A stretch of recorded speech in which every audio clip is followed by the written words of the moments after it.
the Jamal Thomas Morning Show. We are live. The world is what the world is, I suppose, but we, nonetheless, are here. I think there's a mistake. No, everything is fine. I'm sorry. I got a glitch. Give me 1 second. I just want to make sure there's no weirdness. Good. We're good. Yeah, man, I'm glad you all are doing well. We've had elections in Germany take place, and CDU killed it. AFD, second place. And Schultz organization has dropped to a paltry third. This is the results as they are presenting so far. I can put this up. And the question is, what does this mean for Germany going forward? That is a fascinating question. I mean, for example, these are the results. SPD 116, CDU, Christian Democrats, basically 2011, AFD 142. 142.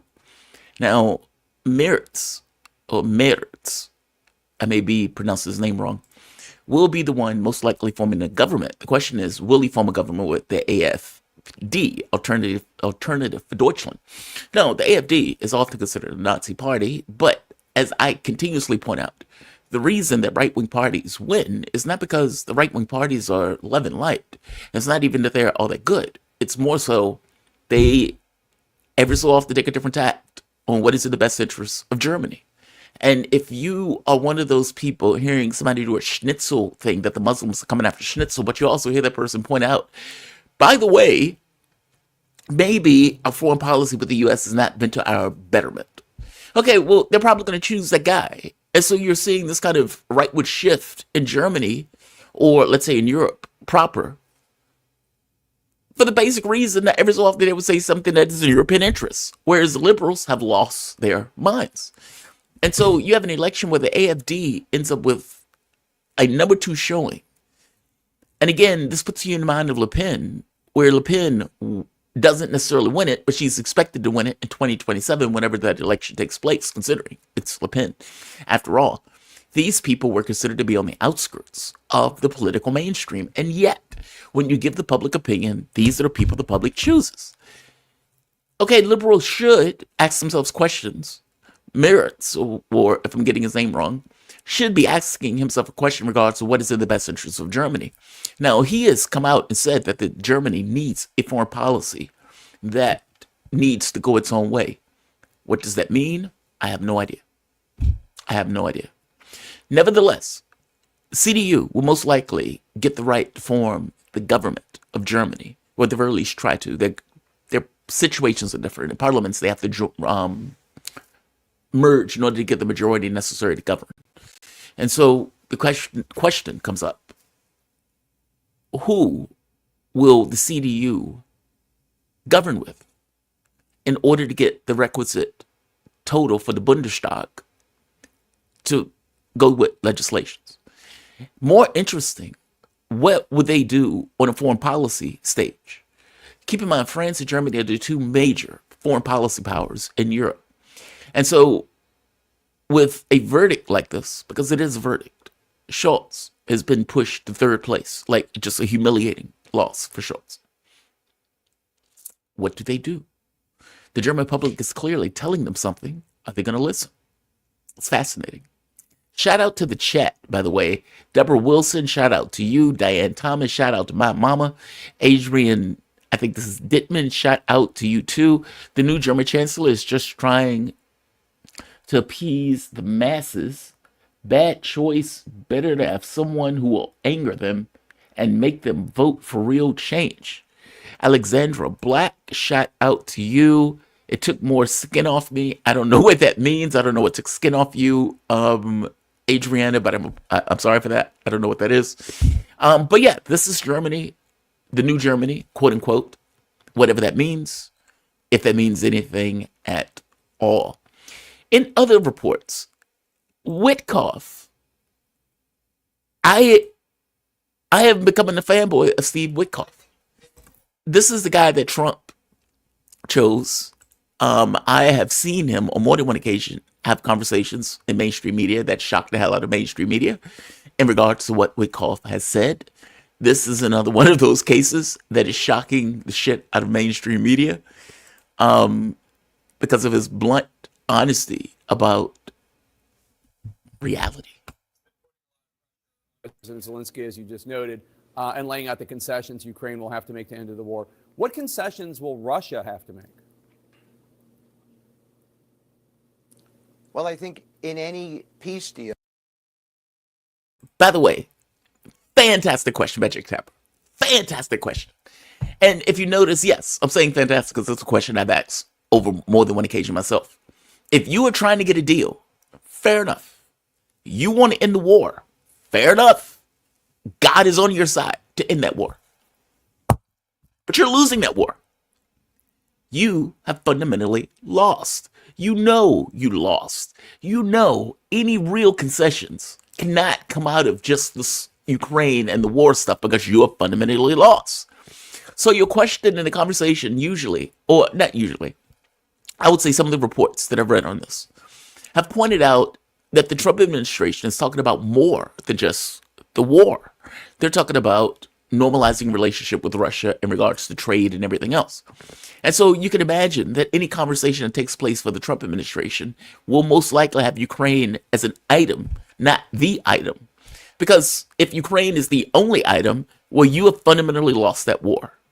Meaning you can't extricate anything out there. You can't yank something out of that. You've lost. Russia's not going to accept that.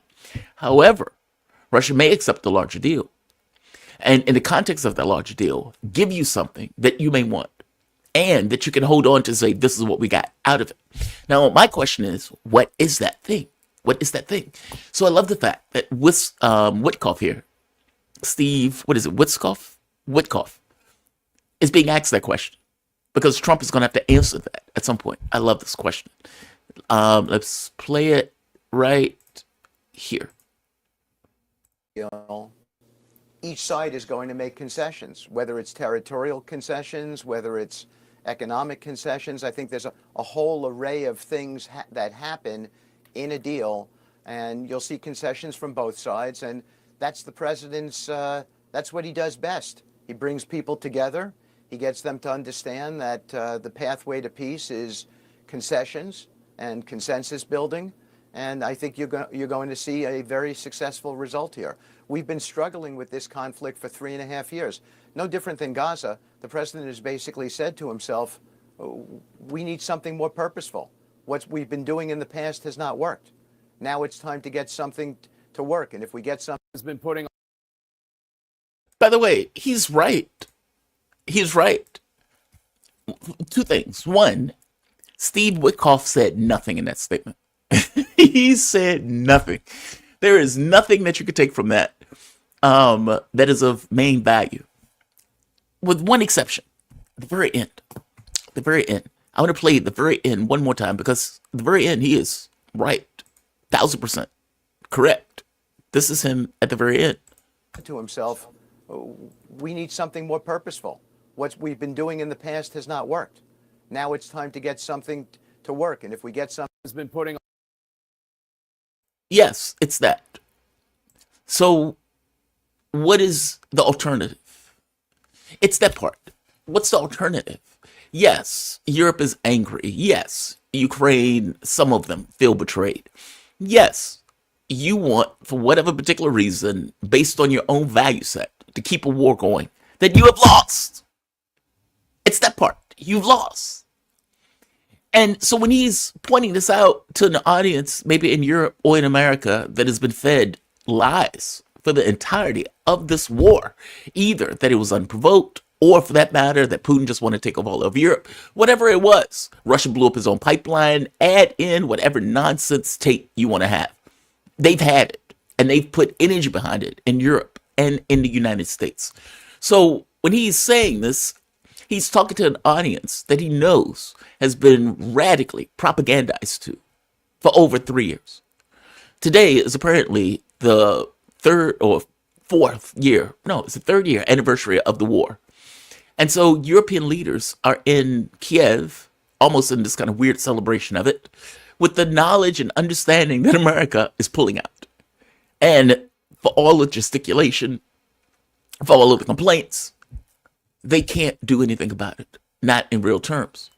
Wickoff, however, has to massage this and has to make this okay for audiences that have gotten up to this point a different take on the war.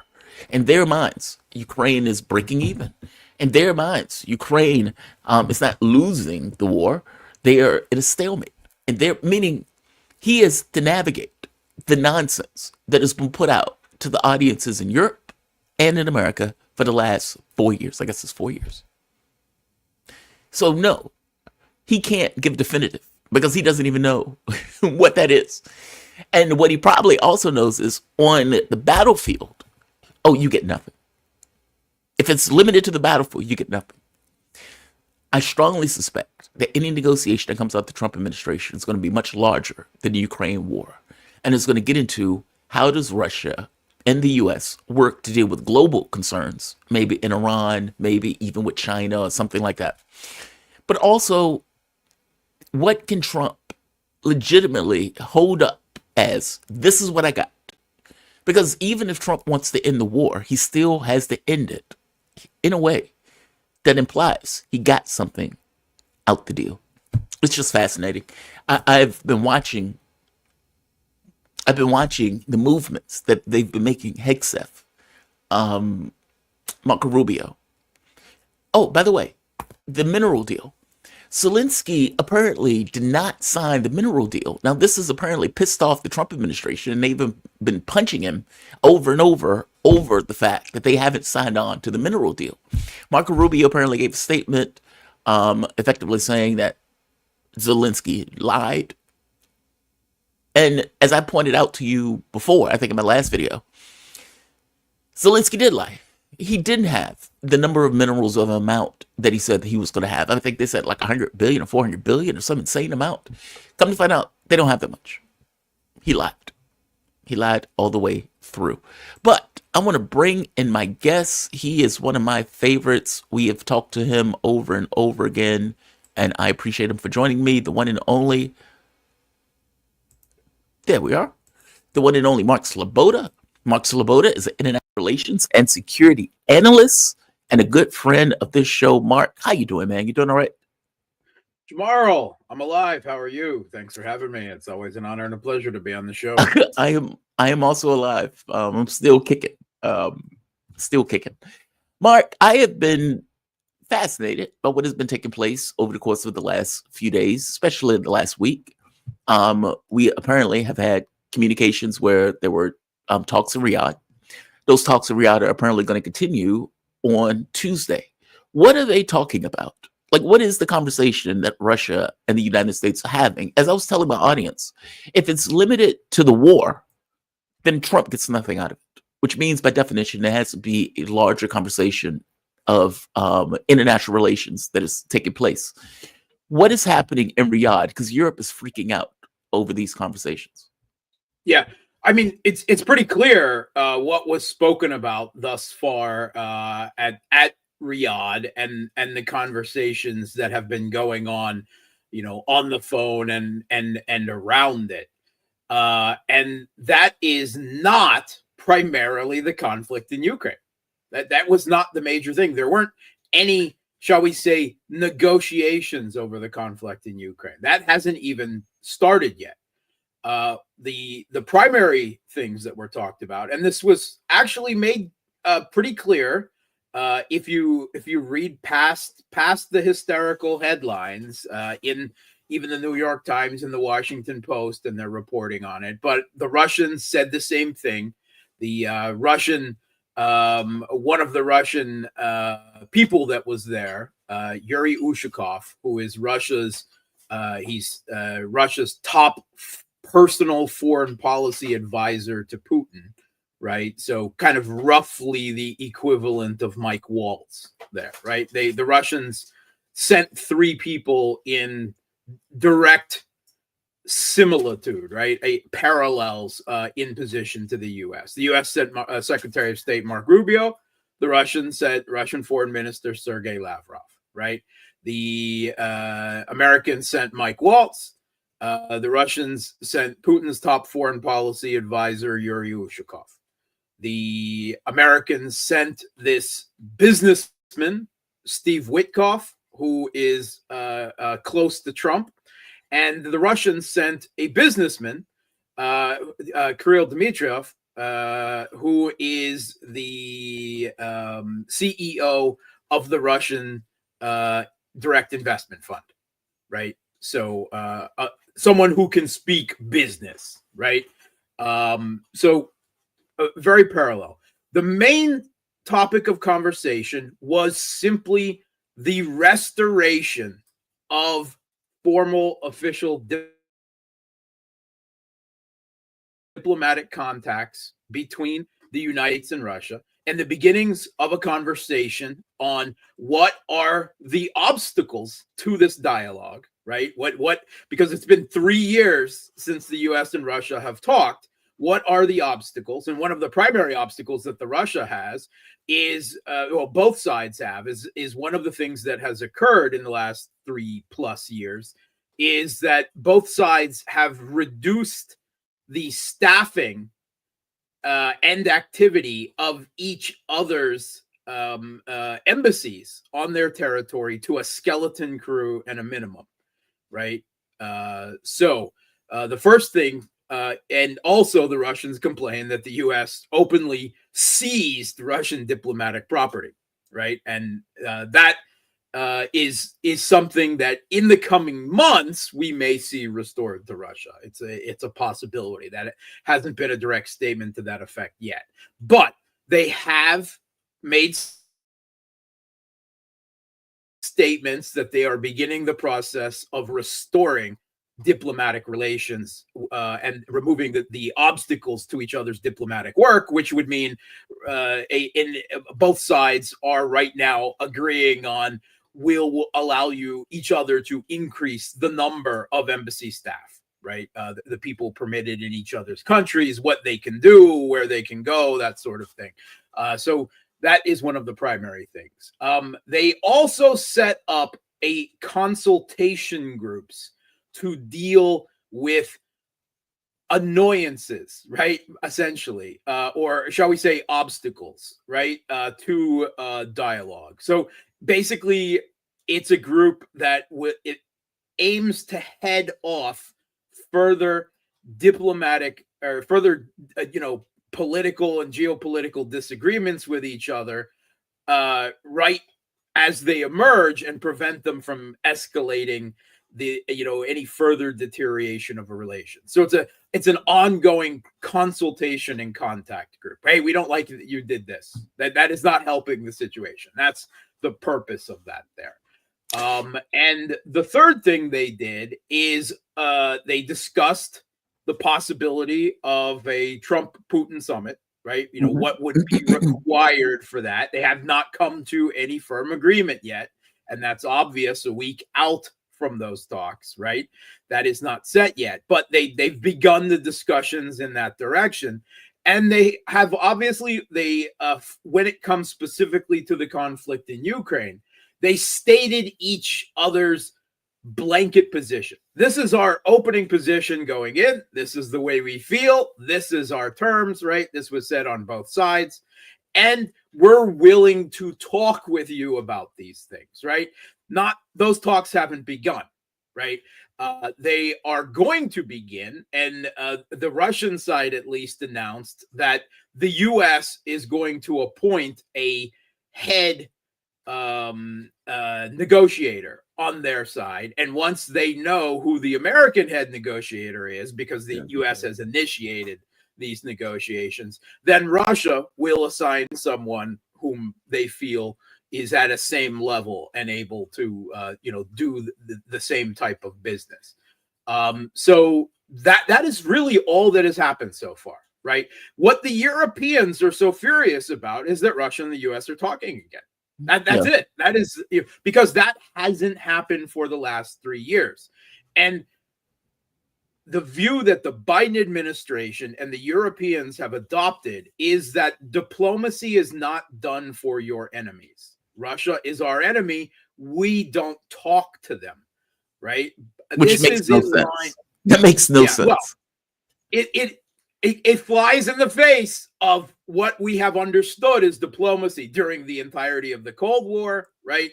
Yes. Bismarck, who is probably the greatest historical diplomat of all times, right? Everything, yes, but this comes from this messianic supremacist ideology of exceptionalism, right? We usually think of it as US exceptionalism, right? Well, we also have a Western exceptionalism that, at least in comparison to this administration, the Europeans are far more ideologically wed to exceptionalism than the current US administration is. And they believe that, therefore, because of this exceptionalism, that they are structurally, societally, and morally superior to everyone else, right? And they look at every potential disagreement with another country in this moral good, bad, Manichaean, black, white lights, and they assume that the other side is bad, is evil, right? Is Satan incarnate on the earth, and therefore they don't talk to that person, right? Because talking to them would already be a concession. It would already be appeasement of evil, right? This is how puerile if you want to call it puerile, it's also, you could consider it like religious fanaticism, right? It's childish. I'm sorry, it's childish. I mean, look, you can add all of these emancipatory words to it to try to and I know you're not doing that in a positive sense. No, not. Yeah. I'm just saying it is childish. It's like the notion that you are childish in the same way that the Inquisition was childish. Yes. Yes. It is a type of fundamentalism, right? It is a messianic worldview and ideology, and I think it's the most dangerous thing in the world today. It's slightly less dangerous because the U.S. has, to a significant degree, dropped it. It's not because the Trump administration doesn't have people that have a sense of U.S. exceptionalism, but that sense is dialed a little bit back, and Trump has obviously placed some degree of realism, pragmatism, and transactional relationships at least on a par with it, right? It's been dialed back, right? Yeah. In Europe, that is absolutely not the case. They're furious that the U.S. has left this position and has engaged the Russians in dialogue. They view that as a betrayal. They talk about the end that Trump has given the concession already before negotiations begin of ending Russian isolationism. And you're like, have you been paying any attention to the last isolation? From who? From the West? The West isn't the world. Everyone else doesn't care, right? The only thing you've done is actually isolate yourselves, right? But you try to, they still live in delusional fantasy land. They have not emerged from delusional Speaking fantasy of them, Germany has, Scholz has just had a humiliating outing in that election. It was understood that outing was most likely going to be humiliating. Merz, I believe is the name of the person who took over. Friedrich Merz. Is it Frederick or Friedrich? The name, the German, Austrian way of Friedrich. Yeah, not Frederick. Friedrich. Yeah, okay. Yeah, Friedrich. Merz, he won. He most likely will get the first crack. He is the leader of the Christian Democratic Union, which is the party that Angela Merkel came from. It's the center-right party of Germany. So I guess the question is, will that change German policy? I mean, AfD came in second place. There's a question of whether the Christian Democrats are going to form a government with AfD. They said that they're willing to do so. Of course, they're not going to. Exactly. That's not a question. That is absolutely not a question. All the other parties of Germany have long sworn that they will never form a government. They say that. They say that. They say that, and it's the second largest party, and no one is Yes. still going to touch them, right? Obviously, there is going to be another grand coalition government, right? It will be the Christian Democratic Union, the now much reduced Social Democrats without Olaf Scholz, So presumably. you think they're going to lock And out the probably the AFD? Greens will have to be brought in again as well. So you think they're going to lock out the AFD again? Oh, of course they are. I mean, there was never any question of that. There was never any question. Just like they locked out Marine Le Pen's National Rally Party in France. Absolutely. That was never even a possibility that it would be otherwise. How long can they do that? I mean, we're getting to the point where the AFD is Probably nearly the at number one least party. another decade. You think it's going to be that long? Okay. Yeah. So what policy changes? I mean, obviously the public voted for something different. Yeah. Will Germany take a different tact on the war with the new? Absolutely. That's the biggest difference. And what would that difference be? They're going to be a lot more hawkish. Are you Right? serious? Oh, yeah. Are you serious? Friedrich Merz has long said he wants to send German Taurus cruise missiles, which Olaf Scholz stood. That's the one strong position he actually had during his entire chancellorship, right? Is he refused Western and Kiev pressure to send the Taurus cruise missiles. Friedrich Merz said, more than a year ago that he wanted to send them, right? So that will obviously be sent. We can expect greater German support, military and financial support for the Kiev regime, but also political support, right? It's not just going to be Macron and Starmer anymore being the hawks, right? Defending now, as they see it, the Kiev regime from Trump and Russia, right? But it will be a trio, because Merz will be joining them right alongside. He might even be taking a stronger, more leading position. The wishy-washy, liverwurst Germany of Olaf Scholz is gone, right? Where actually the foreign minister, Annalena Baerbock, had more gumption, right? Yeah. I mean, she was a hawk herself, right? Yeah. But, that was the face of Olaf Scholz's government to the outside world. That's not going to be the case, because Friedrich Merz is a much stronger personality than Olaf Scholz was. He's also a hawk on Ukraine. So Germany, that is one small celebration in Kiev today, is that Friedrich Merz will almost certainly increase both the political and the military and financial support for the Kiev regime. So they gained a little bit of a reprieve. Now, that's still not going to stand them well if the Trump tide, obviously the tensions that are building between Trump's Washington and the Kiev regime continue. That won't make up for that. But they added another ally, another firmer. They replaced a weak ally with a firmer, more hawkish ally. Macron, so that's going to change the dynamics in Europe. Macron and Starmer are apparently having a conversation with Trump. Yeah. So European leaders are going into Kiev. I think it's the 4th year of the war. Yeah. We just entered 3 years. We're now into the 4th year today. Will they have any leeway in trying to pull Trump? I mean, they apparently want American air defense with being able to put European troops on the ground. This sounds outrageous. They're going to be targets the moment that they land. They would have to be targets the moment that they land. You can't have a camel's nose under the tent. But will they have any chance of swaying Trump with this plan? I mean, that all depends on what happens behind closed doors with them, right? We don't know what's going on, what kind of threats and bluster and promises will be made on both sides. I think these, considering everything we've heard about the Trump administration, everything that the Trump administration has publicly said about Ukraine over the last week, 2 weeks. I mean, you can't forget the US president just called Zelensky a dictator, right? I mean, I believe it is largely accurate, and it is. There's not really much walk back from that, right? I mean, that is a huge narrative concession. By the way, it's gotten worse. They called him a liar, especially liar, on the yeah. minerals. Essentially, they implied that he was a liar. Yes. Rubio, yeah, Did I he guess use the word essentially liar? Rubio effectively said it.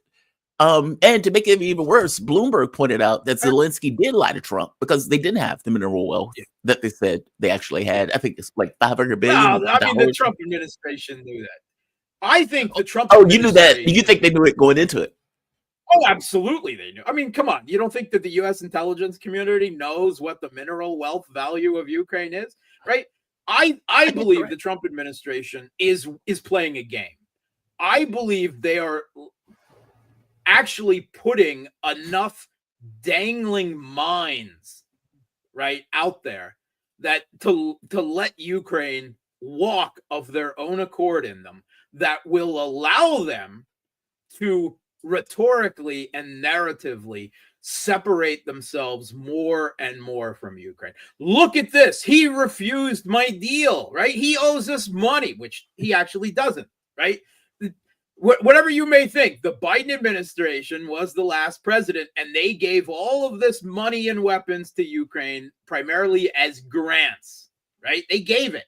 Now Trump comes in and starts talking about getting the mineral wealth, quote unquote, of Ukraine, right, as payment, not for future weapons, right, but for what the Biden administration already delivered. That is a mafia style shakedown of epic proportions. Now, and they were demanding not just half of all the mineral wealth of Ukraine, but they were also demanding half of all profit from all ports and infrastructure in Ukraine.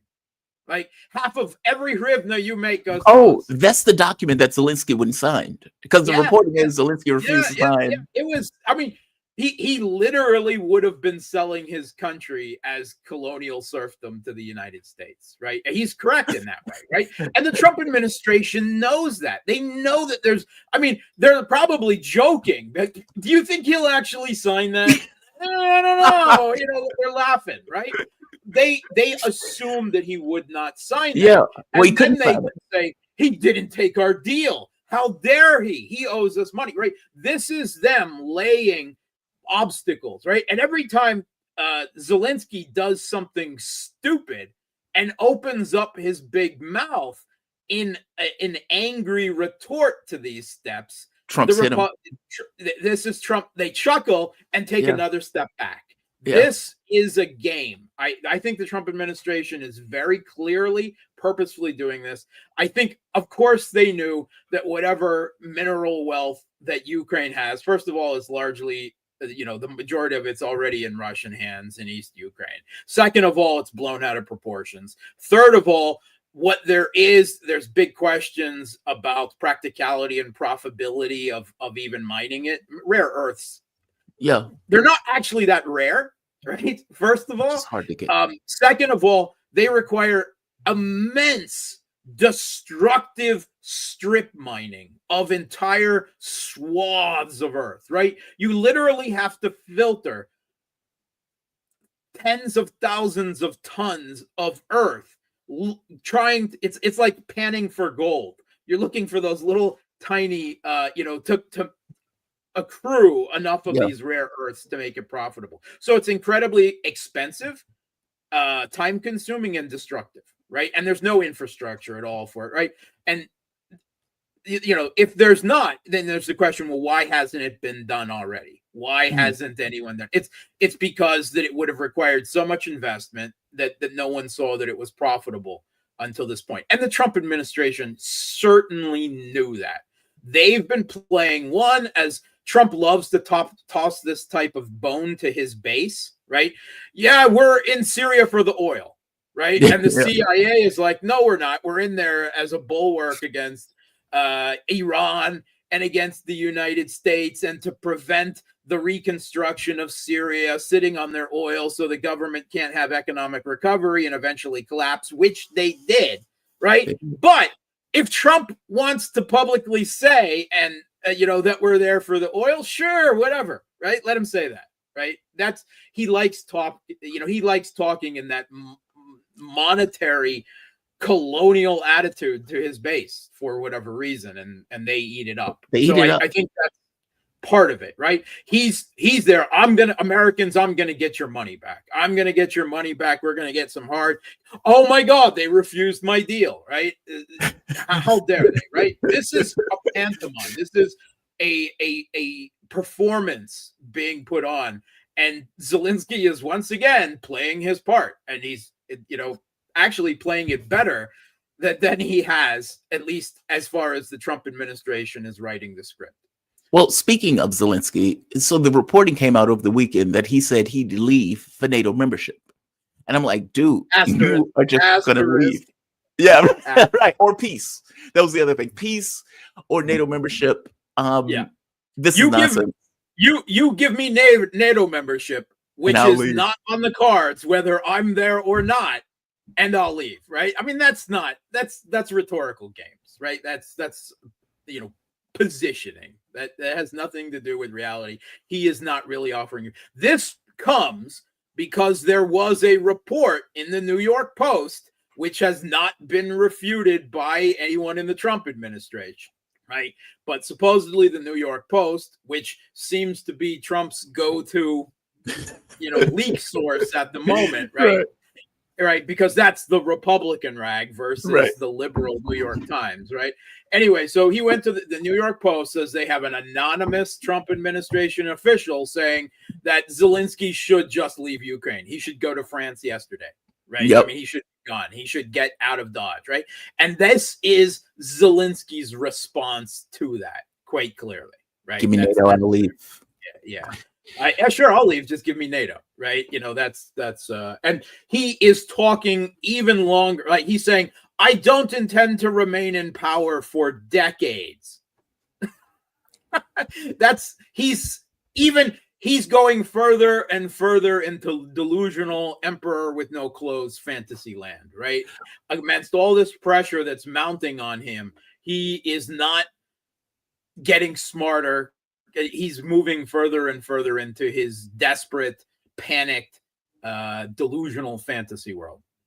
What is happening on the battlefield right now? Because the stories have effectively been flooded with negotiations. It's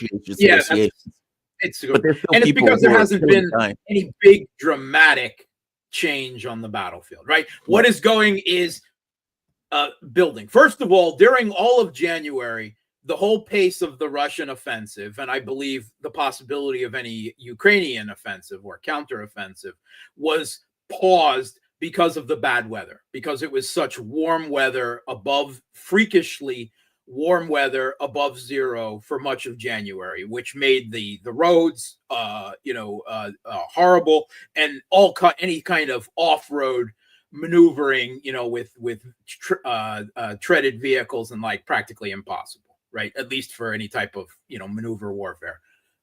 So they hunkered down and they focused on the fighting didn't stop, but it changed tempo and pace to focus on where people already had a foothold, where urban combat and stuff was already going, artillery strike, that sort of thing. Now that's over, and we've had more than 2 weeks now, right? Going on 3 weeks of solid below zero temperatures. And certainly the Russian side is opening up, and there remains the possibility that the Kiev regime has been trying again to mass forces in the direction of Bryansk, like we talked about many times before, to open another incursion into Russia. But Russia keeps hammering those attempts to build up forces with Iskanders and other ballistic missiles pretty heavily, which is maybe impeding their attempt to build a critical mass for an offensive. And also, Russia has poured so much pressure and increased tempo into closing off the Kursk, turning that salient into a cauldron for the troops that are there, that I think that it's probably likely that they're desperately diverting forces from anything else, even a possible offensive into Bryansk, in an attempt to hold that thin supply line highway from the Sumy region into Suja in the Kursk region open. And they're not having a very good job of it. So that's where all the drama is. Russia just took Stolidivka, which is a nothing village, right? Just north of Suja, right? The centerpiece, the largest single settlement at previously 4,000 to 5,000 people that the Kiev regime managed to take in Kursk, right? Showing what a backwater it was in the first place. But that was a vital defensive position before an assault on Suja. So that everything is tightening there. And Russia is now very close to physically cutting off that cauldron, right? That is something that's up in the next month, right? That they could be physically cut off. That's where the Kiev regime continues to pour all of their reinforcements, everything they have left. We've seen Challenger tanks there. We've seen Abrams tanks. We saw an S-300 air defense system, one of their last remaining air defense systems, taken down there. They're pouring everything they can there. At the same time, Russia has opened a whole new front. Their former bridgehead on the other side of the Oskol River in the Kupiansk area, right? That has morphed into a whole new offensive front. The Pokrovsk front continues to advance. Another vital position was just taken around Seversk in northern Donbass. Russian forces appear to be picking up speed also for a potential slow building offensive in Zaporozhye region. There's talk about Russian forces amassing for a attempted crossing of the Dnieper River in the direction of Kherson City itself. Russia's moving everywhere again. So everything is picking up, slow advances everywhere. Chasiv Yar as well. That might be wrapped up completely in a month. I know it's dragged on for more than half a year, but there's no light at the end of the tunnel. Russia's taking another street, another block, and there's only so many left every day. So everywhere, Russia's pouring on the offensive. And just over the weekend, just in the last 48 hours, they launched the single largest drone attack that more than 200 drones in one night, long-range drones, right? Not FPV drones, Garans, the new Garan 2 Blacks. And the Kiev regime, even their propaganda numbers about how many of them brought down were pretty insignificant. And the Kiev regime is shouting, they were shouting at the U.S. that they're completely out of air defense, that they have no air interceptors left for the Patriots and things like that. And they were screaming and pleading, in the direction of Trump, that they don't have anything left in that regard. And that was proven, with this, not that you want to waste a Patriot interceptor on a Garan anyway, but it becomes perfectly clear that Russia, Russian drones, Russian missiles just completely rule Ukraine's skies now. They go where they will because the Kiev regime's air defense is so deteriorated and so little supplied, with interceptors at this point, that there's simply, nothing left. And I would expect, usually when you see a big drone attack like that, it's also mapping out any potential air defense, and it almost certainly will be followed in the next week or so by a resumption of very large missile strikes. Do you think that the talk of negotiations are affecting the Russians on the battlefield at all? Yeah. Maybe they're increasing and they're doubling down a little bit, right? But I think they were probably going to do that anyway with the improvement in the weather and so forth. Russians do not believe that these negotiations are going to go anywhere. And they don't. Wait, so what's your take on it? Yeah, they're absolutely clear. And they've been perfectly clear. They've said in the strongest possible terms, there will be no territorial concessions of any land. This is from Lavrov. There will be no territorial concessions of any land in Ukraine where Russian-speaking people live. Well, that could be even more than the 4 regions. That's what I was going to say. That's what I was going to say. It's more than and 4 Russia. regions. Putin announced last week that as they are closing off the Kursk salient, Russians have now moved into the Sumy region of Ukraine on the opposite side there. They're this close to the moving into the Dnipropetrovsk region west of Karahava. They're pushing up in Zaporozhye further. Russia is not intending to stop at all. I think Russia is more focused on taking Kiev now than ever before. Do you think this is going to be the sticking point in any negotiation that kills it potentially? I think Russia is actually, to a large extent, very much considering the fact that Zelensky will never negotiate. That whatever Trump says or pushes, that he simply, I mean, even if negotiations begin, it won't result in anything. So but it sounds like Zelensky is not in those negotiations. It sounds like he's going to be dictated after the fact. At some point, he's going to have to be brought in to accept it or not. Right.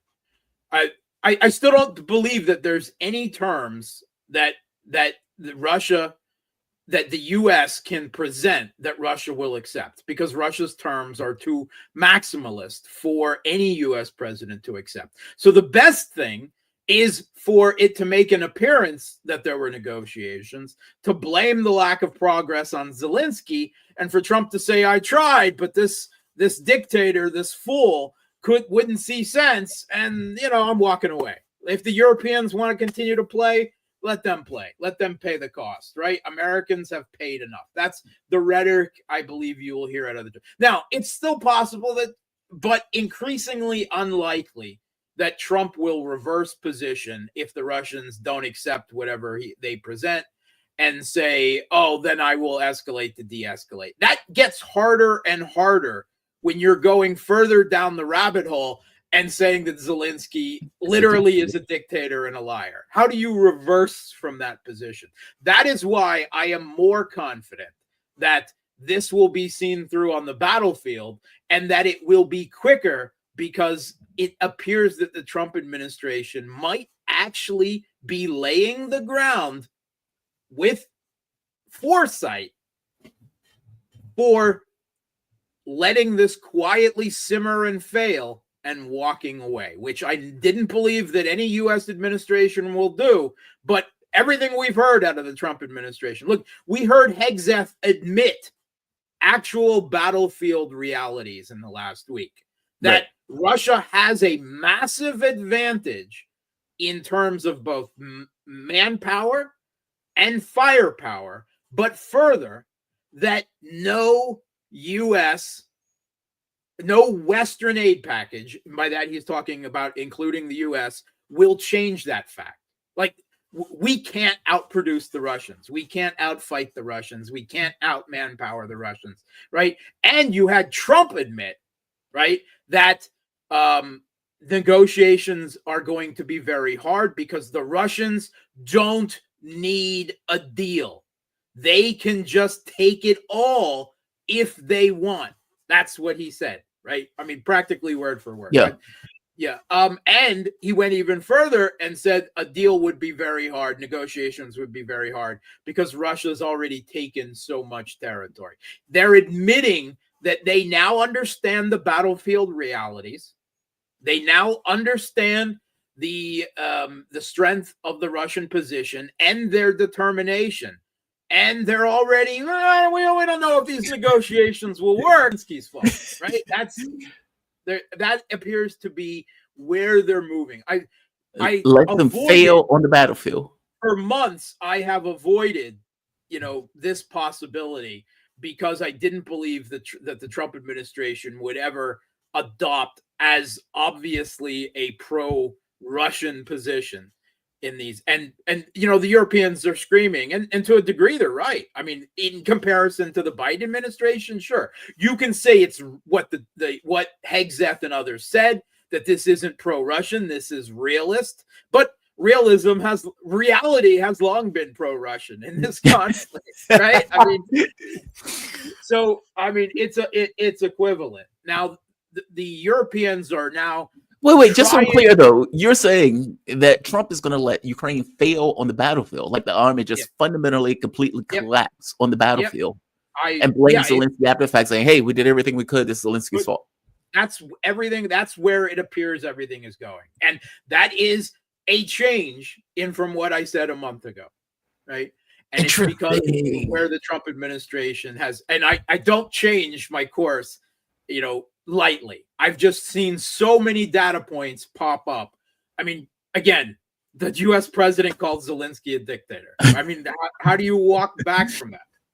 Yeah, I guess you can't. I mean, I guess you're stuck with the framing of the context that you create. That's why Wickoff, the former U.S. ambassador under Obama, Mr. Regime Change to Russia, he has been complaining loudly on the social media about the U.S. government adopting the Russian narrative, right? That's what it is. I mean, big part of modern conflict is narrative, right? But see, and I could argue that the West has long been fighting a narrative war more than a real war. I agree. No, I agree with that. I guess I don't look at their realities.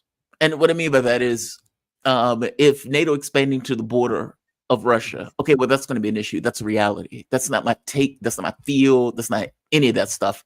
That is what is actually happening. That is provoking something that we ourselves wouldn't accept. So I don't take that as but that has long been denied because their narrative is that NATO can't possibly provoke because they're a harmless fuzzy bunny. No, I get that. But that's kind of my point. I know, but that's kind of my point, right? Like there's some perspectives of reality that are closer to the truth than others. That one is nonsense.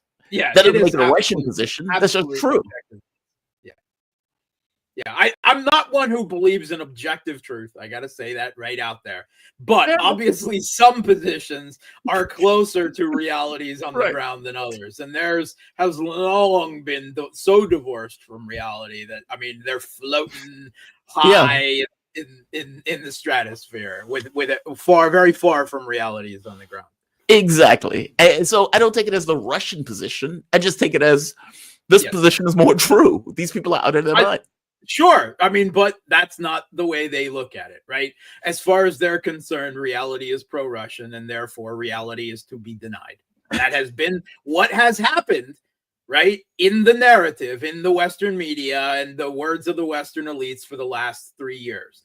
A propaganda bubble denial of reality to try to turn their narrative into reality if we keep insisting on it long enough. It hasn't worked.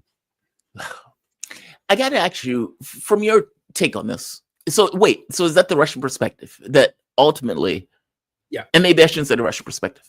I would just say, is that what is taking place in Moscow in regards to the main, the prevailing when we've heard Lavrov or Ushakov or others speak, they've all expressed extreme skepticism, happiness about that the dialogue is happening, right? And that talks will begin, but always with a tinge of cynicism and skepticism that they'll have any result that will settle this conflict. First of all, you've got the issue of Zelensky to deal with, right?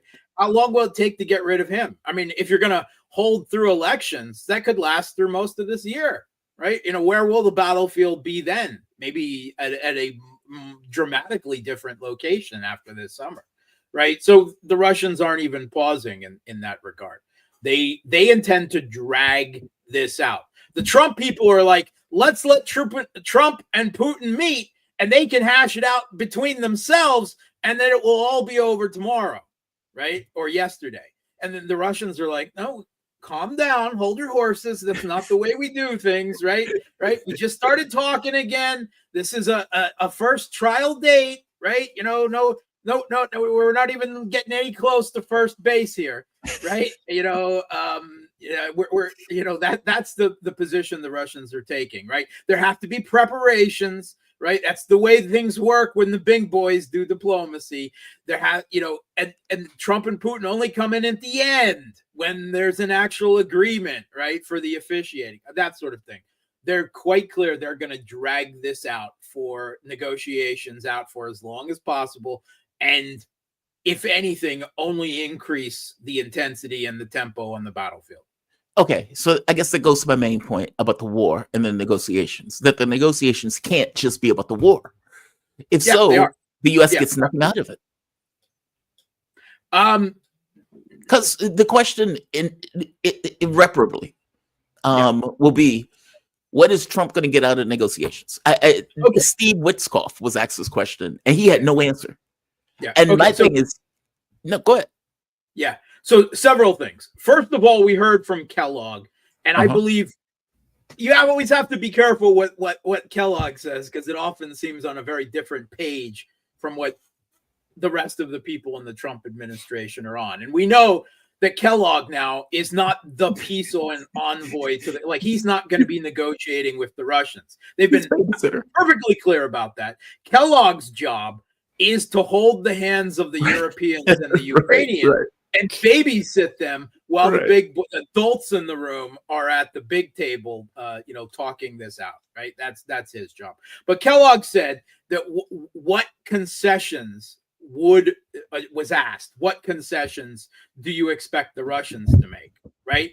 And he said that one of the things the Trump administration wants is for Russia to break off their alliances with China, Iran, and North Korea, right? And which shows you that the Trump administration is living in their own fantasy land, right? Where they believe that they're going to do a reverse Kissinger and split Russia from China. That, at least that's something that they talk about. Whether they actually believe it or not, who knows, right? But I think Trump actually wants to make Russia the US's ally, right? Really? So there's a few other things there, right? Trump wants to get rid of the sanctions on Russia. Why? Right. Because he wants Russian energy back on the global market. Why? Right? It's still on the global market, but he wants it resuming open admittance to Europe, right? Because that will lower global energy prices, and that will lower inflation in the United States. He tried to get the Saudis to pump oil like crazy, and the Saudis said, "You're crazy. That's not happening." Right? So another option is, if you get rid of these sanctions, that's going to lower the price of energy for everyone, which will lower inflation for everyone. It's it's maybe one of the surest ways, right, to do what he promised to the American people and lower inflation, right? And he's always in favor of business. If business is happy, right, that's the way Trump looks at the world. He wants, especially if the Americans are involved in the business, and they're all interested in what kind of investment can they make money off of in Russia. Right. That seems to be something else that they talked about in Saudi Arabia. Right. That's why they had two businessmen there. Right. The other thing is personal. And I think a big part of this viewpoint, this is the most radical foreign policy change from one administration to the other that we have ever seen in modern U.S. history. Right. It's been, from Bush to Obama, from Obama to Trump, from Trump to Biden, there have been very little change in U.S. foreign policy. There is the blob's foreign policy orthodoxy. Now, suddenly, in Trump's administration, this is a radical change in U.S. foreign policy. Radical. And a big part of it, I believe, is also rationalized as it's personal for Trump, right? He hates the European political leaders and the technocrats in Brussels. No, he views them, and correctly, they all sided against him in the elections in the U.S.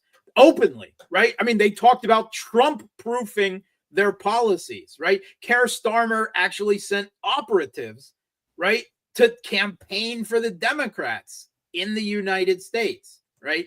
He views them all as his political enemies. And all the European leaders were adding fuel to the fire of the Russiagate hoax, which was an attempt to delegitimize and even impeach Trump. The same thing with Zelensky. He hates Zelensky. He has, even more than hates him, he has contempt for him, and that might even be worse, right? He sees him as a groveling, and he sees that the Kiev regime, both before, under Poroshenko and under Zelensky, was instrumentally involved in all of this Russiagate Yep. attempts to delegitimize him with the Steele dossier, this dodgy dossier nonsense, all of these attempts, right? If you just go back through the headlines, there's so many incidences of Ukraine, openly siding, of the Kiev regime openly siding against him domestically. This is payback. This is all payback. And Trump doesn't forget. He's like the big elephant in this regard. He does not forget a slight. And remember how when Trump came in, right, he took a wrecking ball to the signature foreign policy accomplishment of Obama, which was the Joint Comprehensive Plan of Action with Iran. Whether it was solidified in a UN Security Council resolution as international law or not, he just blew it up.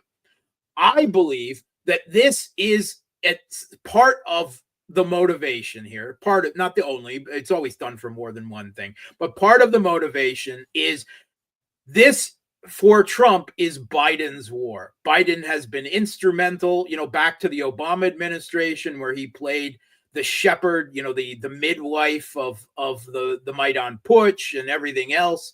And then he brought in this war, and he's just going to take a wrecking ball to it.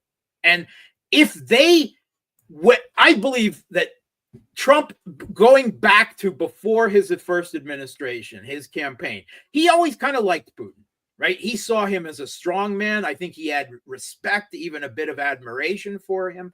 But I think that the attempt to delegitimize and attack Trump by presenting him as a Russia puppet, right, for so long has had a terrible blowback for the people that did it. Because now Trump is like, fine, then I'll get in bed with the Russians, right? That he operates sometimes on that type of emotional gut reaction. So I think they've created their own monster here. They've actually pushed him in his headspace closer to Russia. In this so direction. He's going to get revenge against the Europeans. He's going to get revenge against Biden. He's going to get revenge against Zelensky and the Kiev regime. And he's just going to tear this whole conflict down. Last question. Do you see Europe forming their own military? I mean, I guess that goes into this idea of NATO. Yeah. What's the expectation of NATO now that they've lost? Maybe in the long term, right? But not in the next decade, right? I think you're going to see growing cracks in NATO as a result of all of this, right? Yeah. I don't, it's still unlikely that NATO will actually break apart or dissolve over the next 4 years. I think they'll ride out the Trump administration and hope to God that JD Vance doesn't come to power afterwards, right? I think they'll probably ride it out. But obviously there are splits in NATO. There will be open, NATO failed here, right? NATO went to war, right? Proxy war, whatever, but they failed, right? So that will call a NATO and their security guarantees and their whole purpose into question. But I think they'll survive it. But the Europeans already, you can't even get them to spend 2% of their GDP on their militaries, which goes largely into providing a fig leaf of support for the US and NATO. Then adding to that an entirely new military infrastructure to support their own joint EU army, not so gonna much happen, right? They don't even have a united military industrial complex, right? Every country fights for their own individual little tiny military industrial complexes and systems and weapons, which we've seen is completely ineffective, right? In comparison, even the U.S. military industrial complex outclassed in this conflict by more than 3 times by the Russian military industrial complex. But it's scattered, their own personal little pork and political interests. And until they have a united military industrial complex, which I don't believe is in the cards in the foreseeable future, not so much. that they can never have their own military. What are they going to do? Buy all their weapons from the U.S. for their own EU military force? No. I think the EU, through their disunity, right, in military and geopolitical terms, is doomed to never be a great power in a future multipolar world of great power competition. They're just going to sink further and further into the dustbin of history. Wow. Mark Sloboda, international relations and security analyst. You can follow Mark on Twitter at Mark Sloboda1. You can follow him on his YouTube channel, that Real Politic with Mark Sloboda. Definitely check him out. The man is fantastic. Give us some of the best analysis you'll find anywhere. And also check him out on Facebook at facebook.com/Gramsci. Mark, my man, thank you for this. I really do subscribe appreciate to Jamaro, man, because he is the best dressed host out there. This early in the morning, I know, right? Have a good one, man. Be safe. Thank you. Oh, I love these conversations. I can talk to Mark for hours. He knows his stuff. I am fascinated by his take on the Trump thing, to be honest. Like, when I've had these conversations, I've pointed out that Donald Trump doesn't care about this war. That for all intents and purposes, this is Biden's war. And as Biden's war, Donald Trump will effectively blame Joe Biden for whatever happens in the war. And so it's like, yeah, man, this isn't on me. This is on Joe Biden. Joe Biden gave him all the money. Blame Joe Biden for this. It is a fair point that the moment that you create a context saying this was not unprovoked, it was obviously provoked. And on top of saying it wasn't unprovoked, that Russia, even going before Putin, would not have accepted Ukraine and NATO. So you've set a context. You're stuck with that context. If you're going to say Zelensky is a dictator, Zelensky is a liar, Zelensky didn't fulfill the obligations that we expected of him for rare earth minerals, again, that's a context. You're setting the context of debate, of conversation, of whatever you are dealing with. And that context is on some level going to control, ideally, the way you behave and the way you act. So if you say unprovoked war of aggression and you dump a bunch of money into a country, okay, well, you're saying this country was attacked for no reason, and we are taking a standard to stand with this country. All right. If you say this guy's a dictator, this guy is at 4%, this guy refuses to have elections, this guy is a liar, this guy is not giving us money, he's taking advantage. Every time he comes into the country, he gets money from Joe Biden. Okay, that's a context. And so what happens if you are in negotiations for a war that you're losing? You know you can't get anything out of that war. And you allow the Ukrainian military to collapse on the battlefield. And the line is what the line is, wherever they collapse. Does that hurt Trump? Does that hurt him? Oh, that's fascinating. I don't know if that hurts him or not. I mean, especially if he turns and says, that's Joe Biden's fault. It's Joe Biden's war. I am blameless in this regard. And if the Russians take what they take, then they take what they take. That's fascinating. Mark might be right. Mark might be entirely right. Hegseth, this notion of unprovoked war of aggression is no longer said. Going to Mark's point, this is Hegseth being asked on that very specific issue of whether this war was unprovoked. Listen to what he says. He should come to the table because this economic partnership is an important thing for the future of his country, and we hope that he will very soon. But fair to say, Russia attacked unprovoked into Ukraine 3 years ago tomorrow. Fair to say it's a very complicated situation. Okay, we'll leave it there. It's fair to say it's a very complicated situation. And mind you, listen to what she says. Is it fair to say that this was an unprovoked war? And he's like, it's very complicated. It's not complicated. What's complicated is that the Biden administration has been lying to the American public for the last 3 years, going on to 4, and that Trump is unraveling those lies. And in unraveling those lies, you're stuck with, it's very complicated. It wasn't unprovoked because it wasn't. It was obviously it was provoked. It was obviously provoked. So we will see whether or not and how Trump deals with this. We'll see how he deals with this. Oh, by the way, Joy Ann Reid has been fired. Joy Ann Reid has been fired. I'm trying to find the post.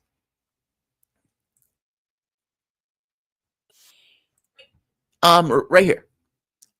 This is Joy Ann Reid, just in case you don't know her. She's on MSNBC. MSNBC is doing some reshuffling.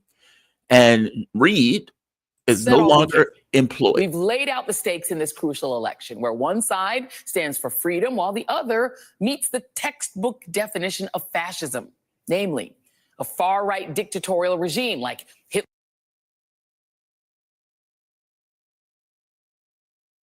Wait a minute. Wait a minute. Wait a minute. Wait a minute. One side stands for freedom, democracy, and the other side stands with fascism. This is her. This is what she was putting on her airwaves. I just want to nail that down. One side stands for freedom, and the other side, the fascists. Hitler's Germany or Franco's Spain or Mussolini's Italy, but also white-ruled South Africa before Mandela and the black majority took control, or Vladimir Putin's Russia, Viktor Orban's Hungary, or Nicolas Maduro in Venezuela today, that suppresses the rights of women and minorities, uses the military to execute the whims of a strongman dictator, and controls and suppresses the press, education, the I would like to point out, just to point it out, Vladimir Putin in the last election, even on the Western polls, had like an 80% approval rating. Joe Biden failed in his election. Kamala Harris failed in their election. And the Democratic Party is sitting at, what, 30% approval rating? I'm pointing that out to show that, in one sense, the population supports their leader, and in another sense, they don't. And yet, that's astonishing. She's no longer employed. That's not why, by the way. She's done plenty of reporting just like this, and saying things just like this. But MSNBC, as I said, is going through, I don't know, I guess a redo. And in doing their redo, Joanne Reed will not be part of that new do, whatever that do is. Let me give a shout out to the chat. Panther God. Lori Ald, I believe that's Method. Arcane Eclectic. Welcome to the show. Thank you for joining me. You are deeply appreciated. By the way, if you dig the content, hit the like button. You can always support this content through PayPal, Patreon, Super Chats, memberships. Any of those things help support the content. The show is typically demonetized in mornings. So anything that you get effectively supports keeping this train running. We have Mr. Ripley. Whatever happened to those dozens of Ukrainian bioweapons that Trump should have a team investigate that? They might. I mean, keep in mind, if he is trying to create a context by which to get rid of this war and all things are on the table to go after Zelensky, I mean, hell, they even mentioned, what's his name? The American that was murdered in the prisons. It'll come to you in a moment. So, yeah, I get the sense that all that stuff is fair game. Mr. Ripley, all that stuff, I get the sense is fair game. Margaret Kimberly is going to join me shortly. I can see her bubble up. Her link went down. I would imagine that link will be right back in a moment. What is this? Wraith 36, Grand Rising Jamal, greetings from the chat. Greetings indeed, Grand Wraith, back at you. Deeply appreciate you joining me. What is this? Gonzalo Lira, thank you. That's the name. Guapo Desperado, thank you. It was Gonzalo Lira. That was the journalist that was murdered in Ukrainian prison. That was taking place during the Biden administration. The Biden administration didn't care anything about it. Elon Musk brings it up, pointing out, hey, they murdered a journalist. And the Biden administration didn't care anything about it, in which case all of a sudden it became a talking point. Again, all of these things delegitimize the Zelensky government. Rest in peace, Gonzalo Lira, Arcane, Eclectic, yeah. I mean, they effectively tortured the guy, they murdered the guy in the prison. And, you know, Lira had pointed out before that he was under pressure. Lira had pointed out before that he was being threatened. One day he was accosted, picked up, and he was never heard from again. The next thing you heard from Lira was that he was no longer on this planet. So I guess the point that I'm making is that the fact that the Trump administration is bringing all of this stuff out, effectively saying all of this stuff is on the table, is setting a context by which they talk about Zelensky proper, but also Ukraine as a whole. It's fascinating. Mark is right. I've never seen a geopolitical shift that fast in this way. And, you know, does it stamp the Republican Party in a way that they wouldn't have otherwise been stamped? Meaning, is the Trump administration creating a new orthodoxy in the foreign policy sense? Now, on the short term, no. Many of these Republicans are just bending the knee because of Donald Trump's gravitas. In the long-term sense, with something like a J.D. Vance taking over after the fact, now that is the question, and I don't have an answer to that question. I want to go to my guests. We're joined with Margaret Kimberly. She is senior columnist and editor for Black Agenda Report, author of Presidential, Black America, and the Presidents. How you doing this morning? You doing okay? I had a connection problem. I hope you can hear me. I can hear you. You sound perfectly fine. I saw I didn't bring you on. I saw that there was mic and thing issues. No issue at all. I can hear you perfectly fine. Great. I got to ask you, Trump has been in office for about, what, 2-3 weeks? What is your take so far? Well, it's now 5 weeks, but it feels like a year. I feel like he's been president so much longer. But anyway, He has been very active, to put it mildly. It's very, Trump can be his own worst enemy. I feel as though this, entangling himself with Elon Musk, he won the popular vote. He has control of both houses of Congress. He could move his agenda. The president has a lot of leeway with foreign policy, so he can begin normalizing relations with Russia, which I think is a very good thing. Yeah. But this Musk, I think, ultimately is going to be a distraction. Musk is hurting too many people, and just to be blunt, too many white people, too many Trump supporters, people who did not think that by voting for Trump, they'd have to. I mean, it's so ridiculous that people have to send Elon Musk an email telling them what they did. There are 2 million federal workers. I mean, is somebody really going to read 2 million emails? It's just absurd. It's just stupid. Their goal is to deconstruct the government, to create something that most people do not want, do not see any need for. And for now, Republicans are sticking with him, but I don't think that's going to be the case for too much longer. I think he's hurting himself with his own voters. So while he has an opportunity to, for example, to end the U.S. support for the war in Ukraine, which I think is a good thing. It's not for the same reasons I want it. His goal is to get at China, so they want to make nice with Russia, the old Henry Kissinger move of being friends with one or the other and keep the other off balance. Mm-hmm. But I believe he's hurting himself. So it's interesting to see all the lawsuits. He'll win some, he'll lose some. Republicans, I think, may start to break. The thing that's works best for him is that the Democrats are just so cowardly and so incompetent by design, because they depend on their donors. They don't feel a need to do what their people want.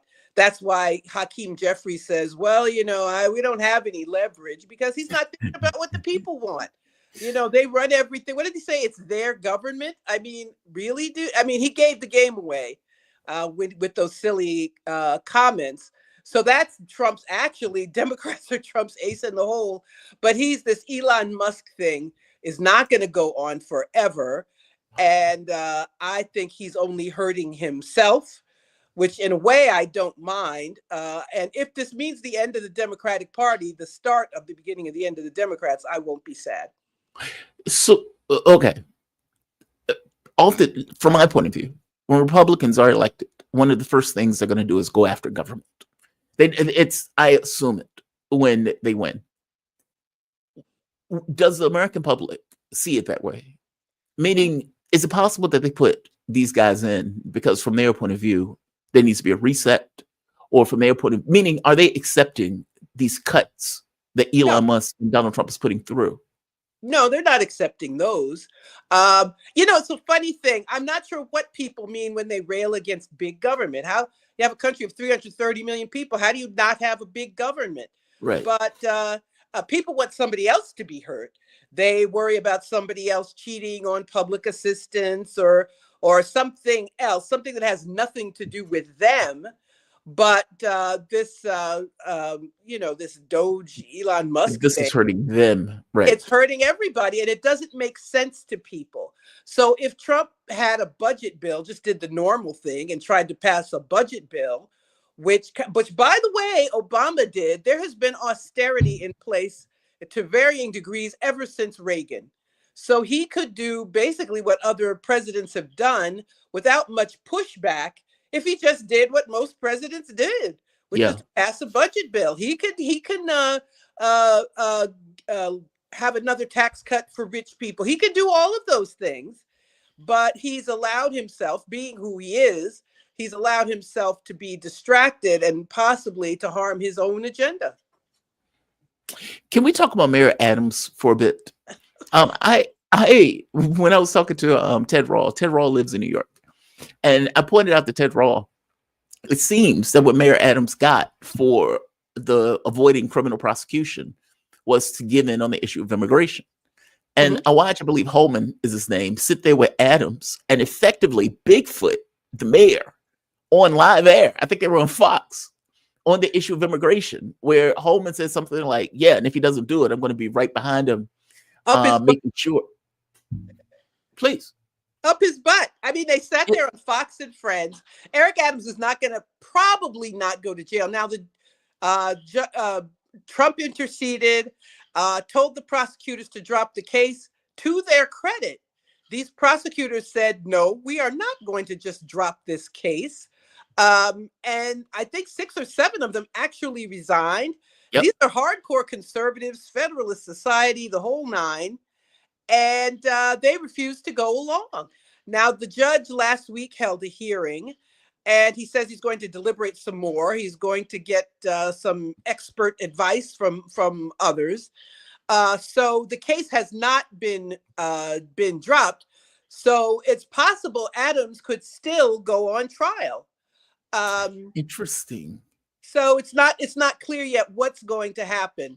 The judge was not moved, to his credit, that he didn't just say, I'm going to drop this case because this Bove guy, is it Bove? I'm not sure how to, B-O-V-E, I'm not sure how to pronounce his name, is telling U.S. attorneys to drop cases because Donald Trump wants him to.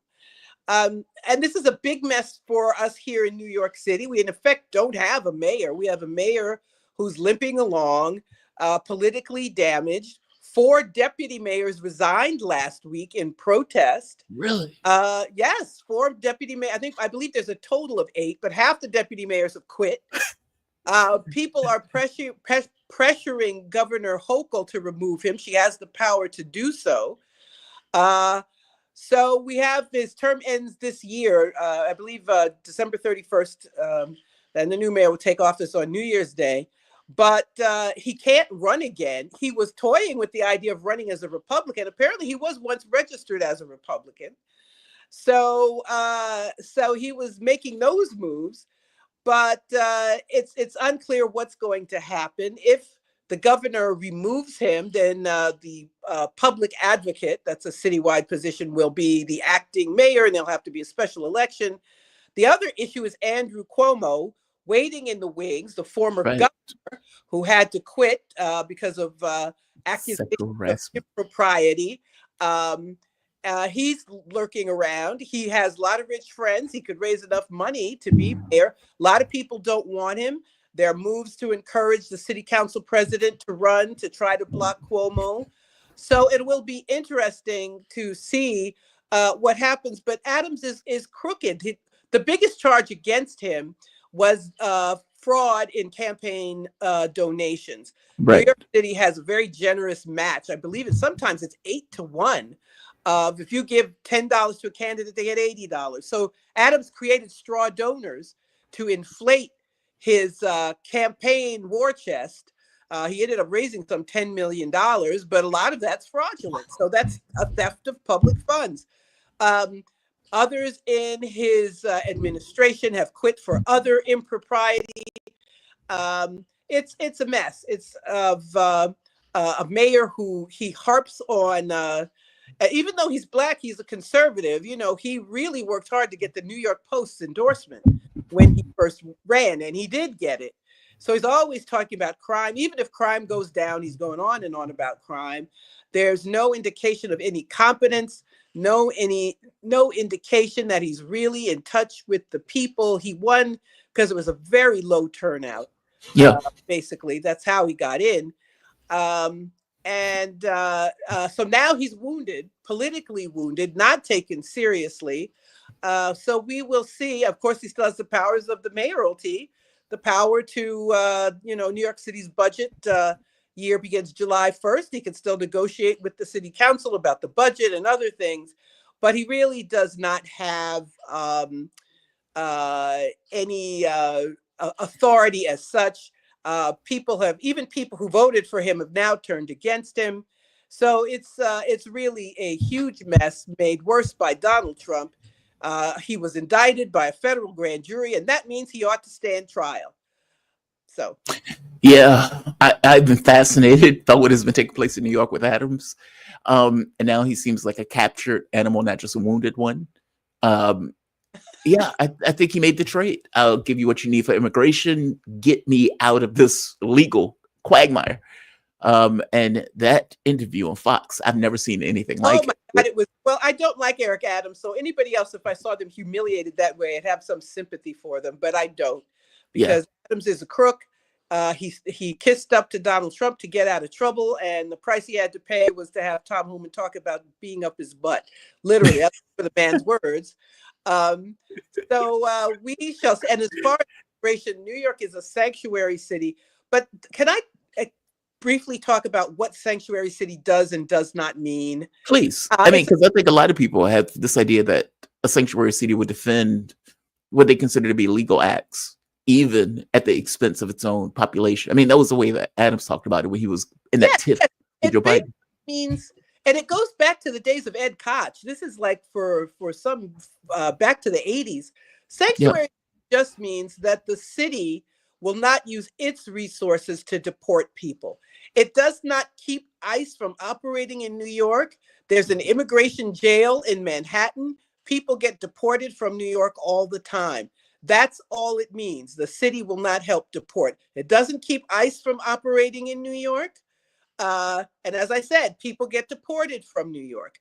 But people have, especially with the huge surge in these asylum seekers over the last couple of years, people think that they're getting things because of sanctuary cities. They're getting things because of New York City's laws. For example, New York City, because of a court order going back some 40 years, you have a right to seek shelter. Anybody, if today I said I have no place to go, I go to an intake center, the city has to find me a bed. That's the city rule for everybody. Now, you can argue that it shouldn't be for someone who just got here from some other country. I suppose you could, but it's not because of sanctuary cities or seeking public assistance. You can ask for public assistance, and generally it's not thousands of people from all over the world. So that's what sanctuary city does and does not mean. Sanctuary city policies don't keep ICE from operating, but aside, these asylum seekers are here legally. They can't. People keep calling them illegal. I don't like calling any person illegal anyway, but they are here legally if they are allowed to enter the country and then make a claim for asylum. But it was a crisis that was mishandled by Biden. I think it's one of the reasons Kamala Harris lost. She was supposed to be in charge of the border or something. Yeah. And was thousands of people coming in, and people did not like it for a variety of reasons. So now Adams is going to let the NYPD work with ICE. He said that ICE can operate on Rikers Island, the city's largest jail. He's supposed to close Rikers Island. That's one of many things that he has not done. He was supposed to do, but so Adams staying out of jail depends on him doing whatever the Trump administration asks him to. Yes. Can we go to Joanne Reed? Joanne Reed has been fired from MSNBC. This is complicated for me because I also got fired from my own radio job, basically doing media. She has been particularly egregious on air. I'm going to play this clip just to give the audience a taste of what you see on a Joanne Reed show. It is intense. It is often over the top. She is one of these Trump and Russia people. It is astonishing to me that this woman has a show, but is what it is, what it is. This is Reed going after Trump during the election, effectively saying, These people are fascists, just like Hitler. This is about freedom and liberty versus tyranny. She went all in on this clip. We begin our final sprint, having arrived at that point in the election season where basically we on this side of the TV screen have said all we can.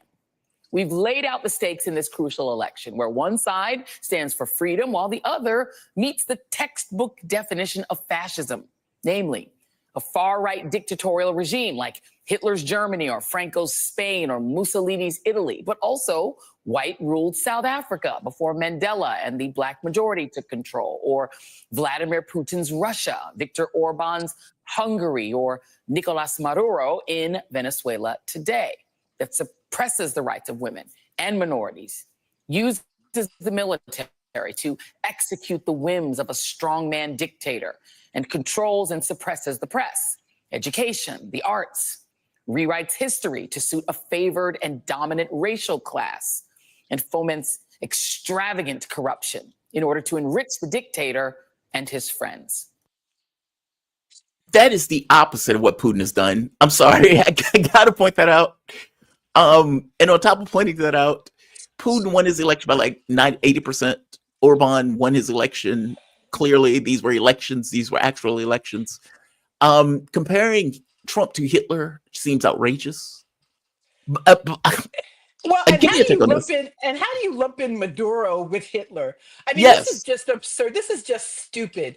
The U.S. doesn't like left-wing governments in Latin America, and so they have targeted the Maduro government elected by the people more than once, attacked him with sanctions. Now you have, Joy Reid lumping him in with Hitler and Mussolini. Hitler, right. That's just stupid. I've been to Venezuela.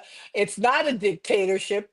But I'm reminded of people in talking about this on social media. I have been reminded of the many crazy things she has said. Yes. Do you remember she had, being a good MSDNC host and attacking Bernie Sanders, do you remember she had this body language expert Yes. who was observing Bernie Sanders and said you could tell he was a liar based on his mannerisms? I mean, it was just, it was outrageous. And I remember her saying, she was full on with Russiagate, and she would make crazy statements. I remember she said about Trump, his wives were Eastern European. And now the thing that's so stupid is, yes, his first wife, Ivana Trump, was Czechoslovakian, but the Czechs hate the Russians. The Czechs hated the Soviet Union, hated Russia, still do. And then she said that Melania was from Soviet Yugoslavia. She's from Slovenia, which is one of the part of the former Yugoslavia, but Yugoslavia was independent of the Soviet Union. She didn't know what she was talking about.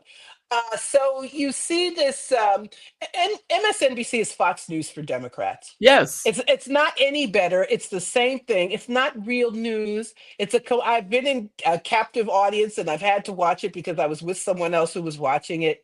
It's terrible. It doesn't give real news. It doesn't give analysis. It just tells you, and their ratings are in the tank.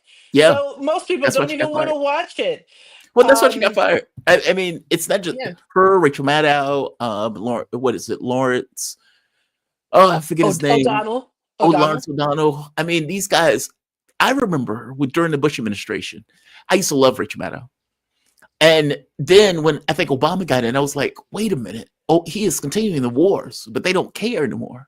It was that that breaking where I realized, oh, they're doing the same thing as Fox News. But it took me a while, right? Like yes. if you were in 2000, let's say 2007, and these guys are doing show after show after show about being against the war that George Bush is in. Bush is a dictator. Bush is doing this. Bush is doing that. And I'm like, hey, these guys are right. Bush is horrible. And then Obama gets in. I'm like, wait a minute, Obama's horrible too. And they're like, no, really. He's love and light. He's the greatest thing ever to walk the face of the earth. I'm like, okay, something is wrong. Like my take on this, something is wrong. Absolutely. It's a Democrats channel. And so they don't, there's no critique of the Democrats. They don't even have people. I mean, the Sunday morning talk shows are even better. They have a better guest. They have some degree of debate. I mean, MSNBC is just horrible. And they could just take it off for all I care. If they want to have a real news show, they could do far better. So, people are saying because, Trump has something to do with it because she was criticizing Trump, but they all criticize Trump on MSNBC. Yeah, the entire I don't channel. know. I don't know why they've made these changes. I don't really care. People are saying we should defend her because she's a black person. No, she's terrible. She's a hack. Um, then So, remember so she got in trouble because she had made some homophobic statements, she said they were and she time traveling hackers that hacked her account. yes, yes, Um, and she put out all these horrible statements about I know. gay people. Yeah. Yes, yes, yes. So anyway, she managed to survive that. Um, but she's not a good journalist. There's no journalism on MSNBC. None of them are Yeah. real journalists. She does have a small loyal following. As I've said, their ratings are completely in the tank. All of their followings are loyal. I think they want to make room for Jen Psaki, who was Do you? But just like his show Biden's. sucks. Oh, well, that doesn't, she's no different from anybody else on MSNBC. They'll never get rid of Al Sharpton because he has, what a weasel, what a scoundrel. He has gained this reputation as representing black people, as representing black progressives or something. So Right. being the scoundrel that he is, they'll never take him off. He has a job for life if he wants it. But I think they want to put Jen Psaki in. I just remember her from Bush. Do you remember she thought of Putin's price hike? Remember that? Yep. Yep. After I distinctly remember after just like you. the Yep. Biden, they thought they were going to have regime change in Russia or destroy the government if they sanctioned Russian oil. All they did was raise oil and gas prices for everybody in the U.S. Anyway, they said it was Putin's price hike. That was one of her big things. I And distinctly remember Jen Psaki coming out, and this was when she was press secretary. This was before she moved to mhm. MSNBC. And she said, defense of our values is not without cost. I was fascinated by that statement because it's so honest. Because what she's effectively saying is, look, man, we passed these sanctions and we have to take the hit for the sanctions that we pass. We are defending our values by doing this. And it's like, okay, so that's an acknowledgement that the prices went up as a direct result Yes, of yes, your and hurt action. ordinary people, which Yeah. ended up with Kamala Harris losing.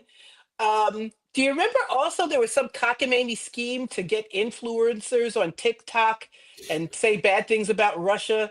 They were giving them Those, money. They were giving yes, influencers money, even during the election. That was one of the other things with Kamala Harris. You spoke about Al Sharpton. Sharpton, I believe it was Sharpton.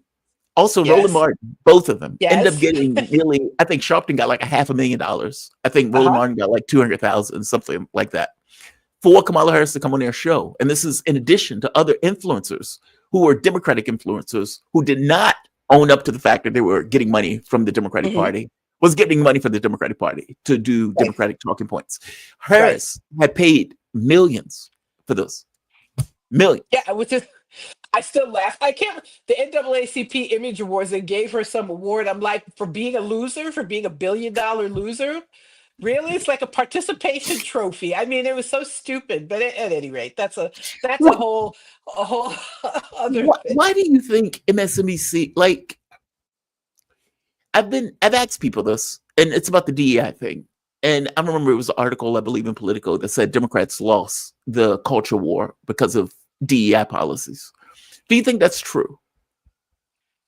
No, I don't know if Democrats lost the culture war. Democrats, I think Democrats lost because they don't do enough for people. That's why. And people stayed home. And I think it's something like 6 million people voted for Biden but wouldn't vote for Kamala Harris. Yeah. That's the reason.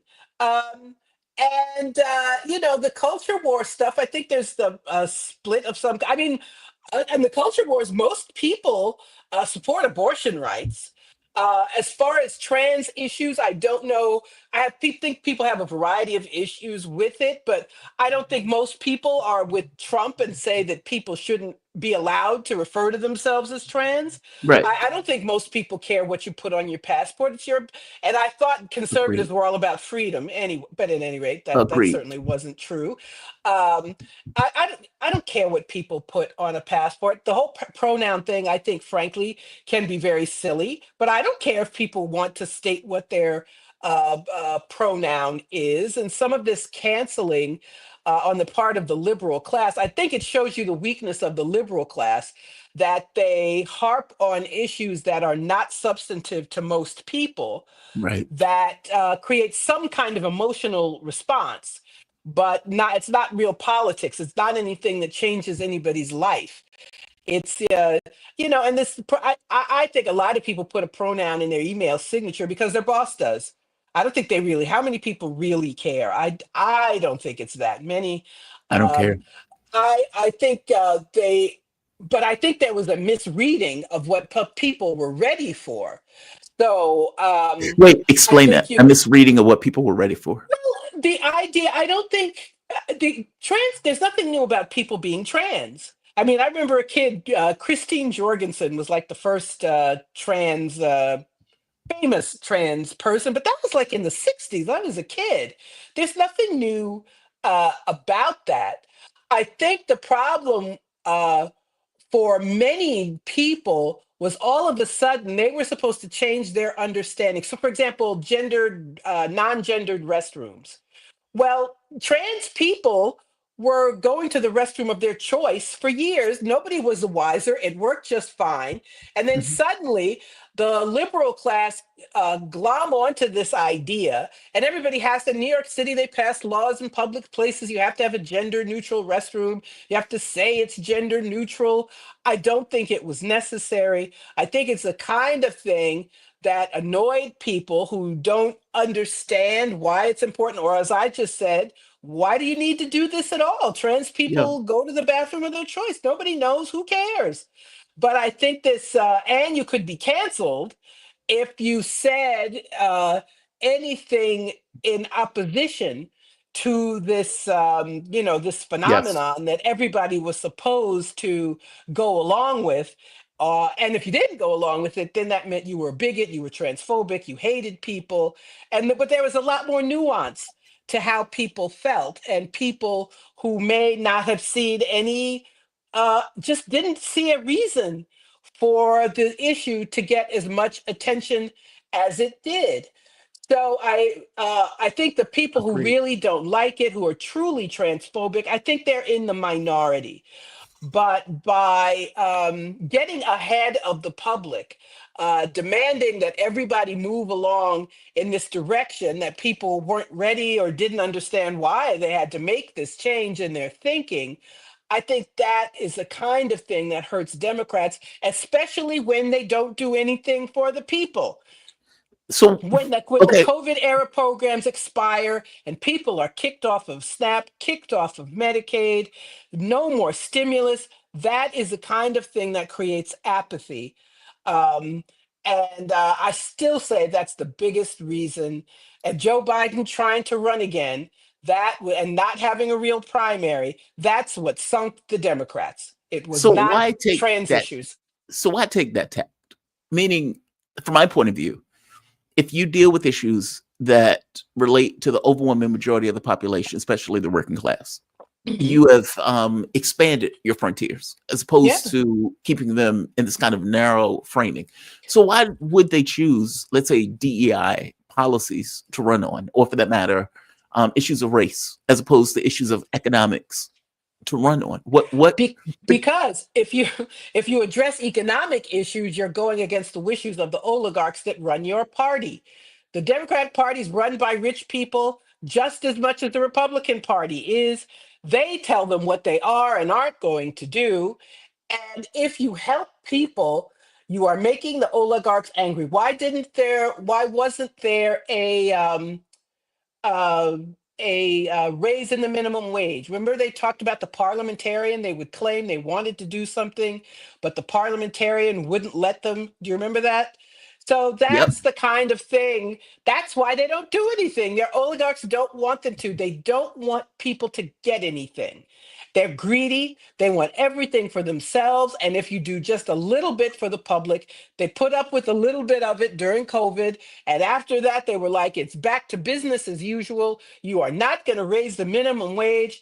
And let's see if Trump has a parliamentarian who tells him what he can and can't do. Oh, It's he just would. a, Yeah, it's just a joke. It's an immediately. absolute joke and a scam. And that is why Democrats lost. That's why they lost. And but if you talk about that, they're not ready to talk about that. Democrats don't want to own up to why they lost votes. So they will talk about people being bigoted. Now, DEI for corporate jobs is a scam. It doesn't help Black people. It helps white women more than anybody. Most of the people who are like the DEI directors and so forth are white You're men. white.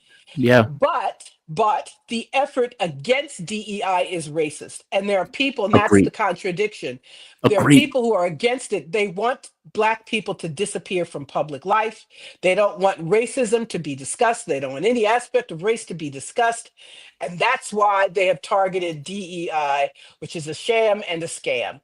So that's something we have to be careful about. So it's a tricky thing, not in defending these programs that are a waste, but not ignoring the racism of the people who are targeting them. Oh, perfect. Absolutely perfect. Last question before I let you go. Is there going to be a backlash to Trump? I mean, they're effectively gutting Medicaid right now. And as you pointed out, many of the people that Donald Trump are firing are white. They're like 2 million federal workers that are under pressure as a direct result of Musk's Dodge program and what Donald Trump has been doing. Republicans are going to pass their budget. The budget is going to be helter-skelter in regards to cutting federal programs while simultaneously giving themselves massive tax cuts. Is the American public going to see that, recoil at that, in which case a backlash towards it? I think there's going to be a backlash. He could probably get away with that. The backlash is going to be because of this Musk business, this Doge Doge. thing. Yeah. That's what's going to do it. People know there isn't massive fraud in Social Security. There aren't dead people getting Social Security or dead people getting a federal paycheck. You've already seen it in some of these town halls that these Republicans, where their people, Trump voters, are telling them they are not going along with this. So I think that's what's going to get Trump into trouble, as some Republicans have already said. They're MAGA people who are on Medicaid. I don't know why you'd be MAGA if you were on Medicaid, but that's a whole other story. There are people like that. Cutting Medicaid impacts hospitals, impacts communities in a variety of ways.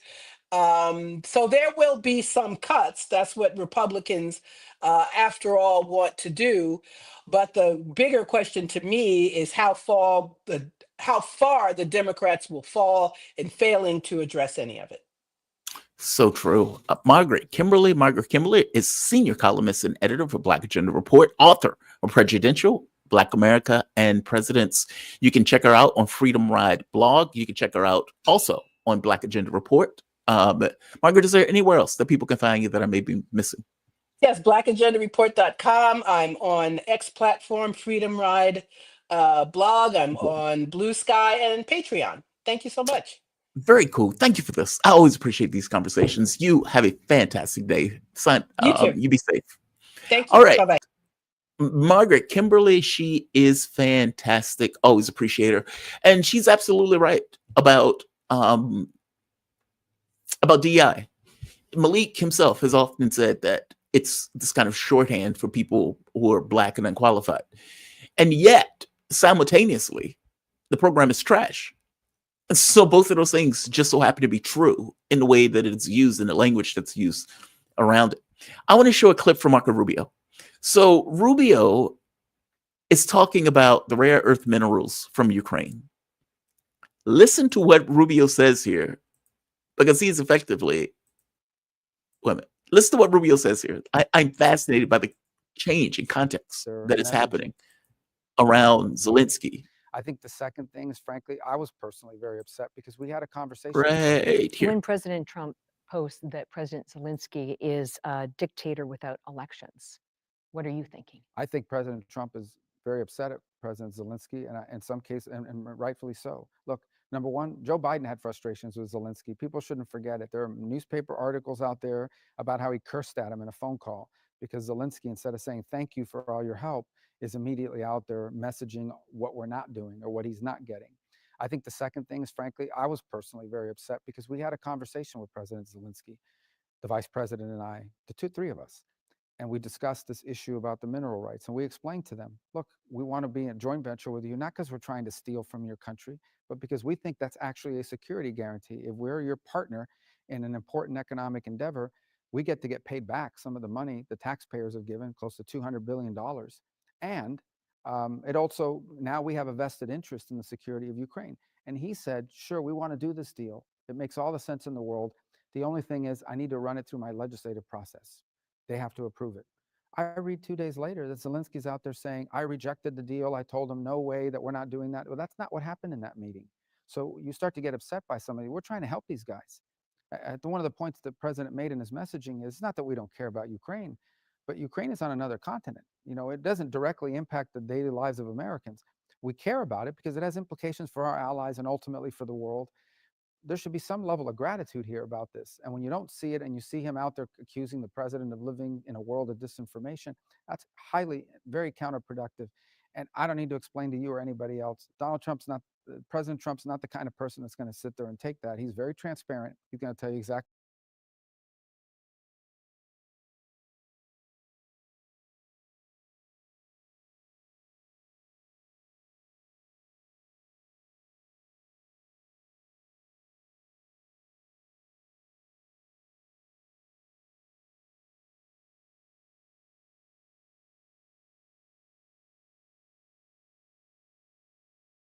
There we are. He is pointing out that Zelensky is not being gracious enough, considering the largesse that America has dumped into Ukraine over the course of the last 4 years, and that's not going to be something that Donald Trump accepts. It's not going to be something that Donald Trump takes. Again, take everything coming out of Rubio, Wickoff, who's the other gentleman who they have over there. I don't think Waltz is over there. Take all of this stuff as creating a context by which the Trump administration moves public opinion from unprovoked war of aggression to Zelensky is a dictator, Zelensky is a liar, Zelensky is this, Zelensky is that, Zelensky should leave, Zelensky is an impediment to peace, Zelensky is et cetera, et cetera, et cetera. Meaning the language that they are utilizing is fine-tuned foreign policy. I don't know another way to put it. It's astonishing. Mark is right. I've never seen a change like this take place in American history. It took place almost overnight. And as Mark pointed out, I don't know how you walk that back. I don't know how you walk back. He lied. He's a dictator. He has 4% approval rating. I don't know how you walk that back. You're stuck with the context that you're effectively creating.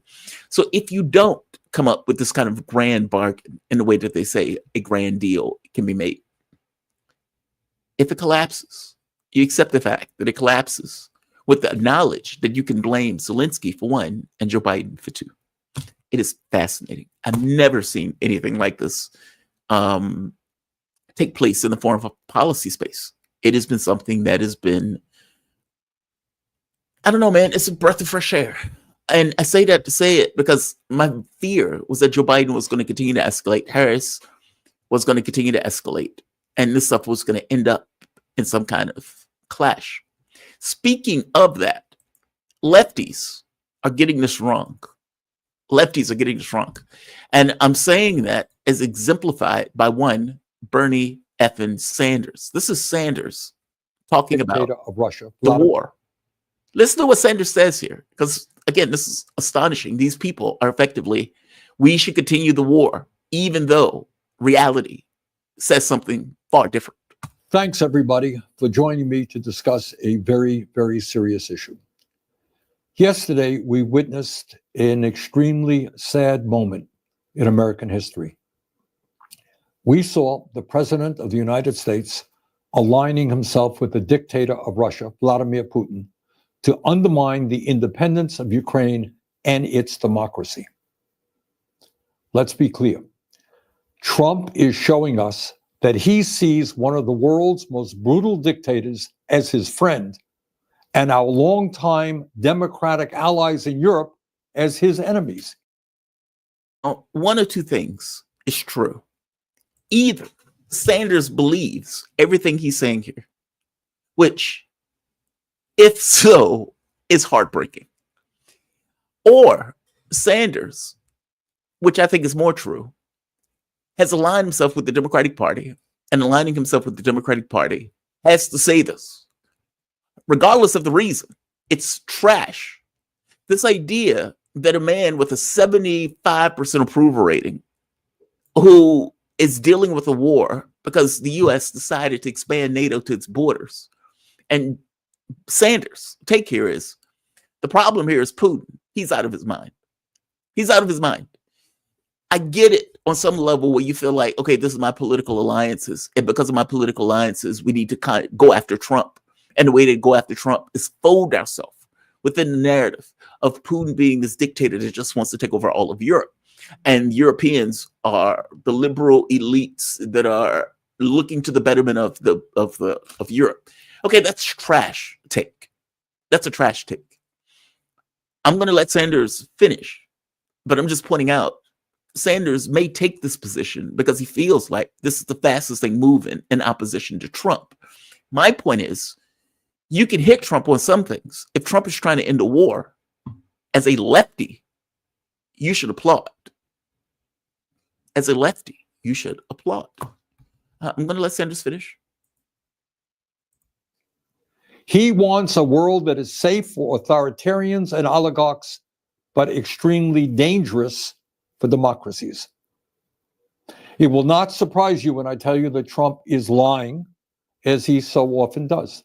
Yesterday, Trump said that Ukraine started the war. That's not true. Russia invaded Ukraine twice, first in 2014, and then again in 2022. Right now, Russia occupies about 20% of Ukraine. Since Putin's horrific invasion. For one, that number is nearly 25%. There's that. Two, they invaded because Ukraine had, and the US and Europe, has pushed NATO membership as one of the primary things that Ukraine could get, something that Russia said was a red line. And by the way, that we would say was a red line, if Mexico was overthrown, meaning if the government of Mexico was overthrown by the Russians, and the Russians started putting in missiles, weapons, intelligence, all of this stuff, they started being more bellicose in regards to the language against a certain population in, let's say, Texas, for all places. We will not sit there and say, well, Mexico can do whatever it wants. Mexico's an independent actor. Obviously, it's not. You've overthrown the government. That's not what we would say. Sanders has to know this. I've heard Sanders talk about South American governments when we were paying kill squads to go through South America, and the response by those governments to those kill squads. I have heard him make this argument to the press, where he was going after the press saying, are you out of your mind? Do you know what we were doing in South America during that time? Sanders could totally understand geopolitics, that this was always going to be a no. So the fact that we overthrew the government of Ukraine is left out of what Sanders is saying here. The fact that we have gotten to the border of Ukraine or to the border of Russia, where we are trying to convert that country into our side, all of this is left out of what Sanders is saying here. It's a sad portrayal of somebody who considers themselves to be the leader of the left. Honesty in this is required. There's nothing stopping Sanders from coming up with a political argument to go after Trump. I guess I'm trying to point out that this specific argument, where he is leaving out key details of what happened in order to make this rationale that Democrats will be okay with, is trash. It's trash. I want to bring in my guests. We are joined with Anna Guh. Correct me if I'm wrong on that, by the way. She is, there we are, host and reporter for CGTN Radio. She's a political commentator and regular contributor to China at mainstream media in South Africa, Sweden, India, and Central Asia countries. I am happy to have you. I appreciate you joining me. How you doing this morning? You doing okay? Yeah, good. I'm really excited to be part of your show. Thank you. I appreciate that. It may not be morning where you are. I always say morning because it's morning here. It's night Um, at I wanted. Oh, you said p.m. it's not. That's right. You did say it's nighttime there. It's nighttime there. Yeah. I wanted to bring up Trump and China. I've been fascinated by this dynamic that has been at play. Donald Trump has been threatening the world with tariffs. China has been one of the countries that he's been threatening with tariffs, but it's also been Europe. How is Xi Jinping looking to deal with China? I mean, part of Donald Trump's diplomacy with Russia even includes, hey, we want you to stop and break ties with China. Okay, I don't think that's going to happen, but it's obvious to see why he would want that. How is Xi Jinping dealing with Trump and this, I guess, tariff war that he's initiated? I think this is a very good question to start with because, after President Trump took office, Sino-US relations inevitably entered a complex and volatile new phase. And this trend is not limited to just the Sino-US relations, but extends to various relationships, both inside and outside the United States.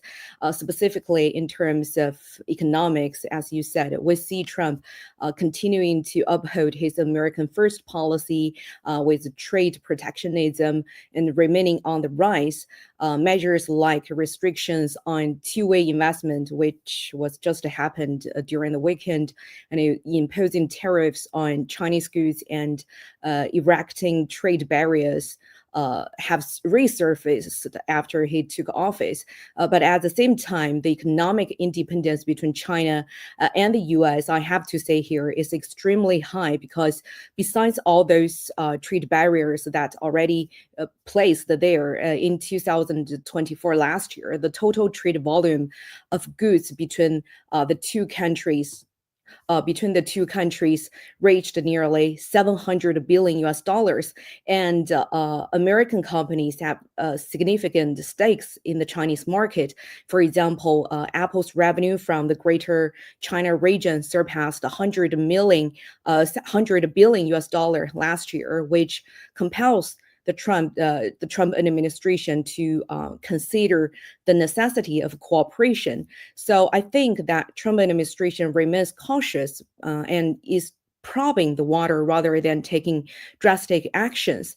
And in the political and diplomatic arenas, there are several anti-China figures within Trump's cabinet who may interfere in China's internal affairs, such as issues related to Xinjiang, Xizang, Tibet, or Taiwan, potentially undermining the political foundation of China-US relations.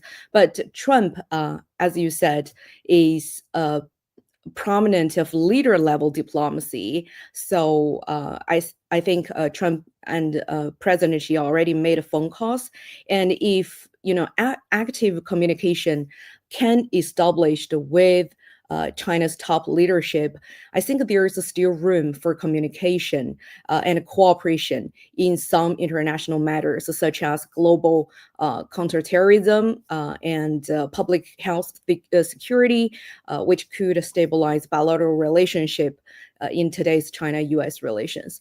And I believe that Trump's presidency will undoubtedly pose challenges for China, that's for sure. But is by no means inactive because the word crisis in Chinese is composed by two Chinese characters, wei and ji, that means danger and opportunity, which means that every crisis carries an opportunity. So in international relations, we often talk about soft and hard relationships. Previously, the US government viewed China-US relations as a rivalry. That's a hard relationship focused on confrontation. But Trump shifted the relationship to one of the competition, which is a soft form of engagement. So I believe during Trump's era, China and the US will definitely have a lot of challenges on their relationships, but will also engage in many strategic games and maneuvers, but it's unlikely that they will escalate into direct military confrontation or hard confrontation. I think it can be said that China maintains both expectations for China-U.S. relations while also preparing for potential confrontations today. What do you think Trump wants? Like, because I think you're right. Trump likes these kind of, I talked to this world leader. I talked to Xi Jinping. I talked to Vladimir Putin. I talked to Kim Jong-un. I was in the room with these people. If that's indeed the way he wants to do diplomacy, what do you think he actually wants? Meaning all of the saber rattling, all of the, as he used to call Kim Jong-un Rocket Man, in the way they used to make these statements. He made these statements so within context of trying to get something where he can hold his head and say, hey, I was able to get this. I got this deal. This deal was done. He seems to be transactional in the way that he goes about making his deals.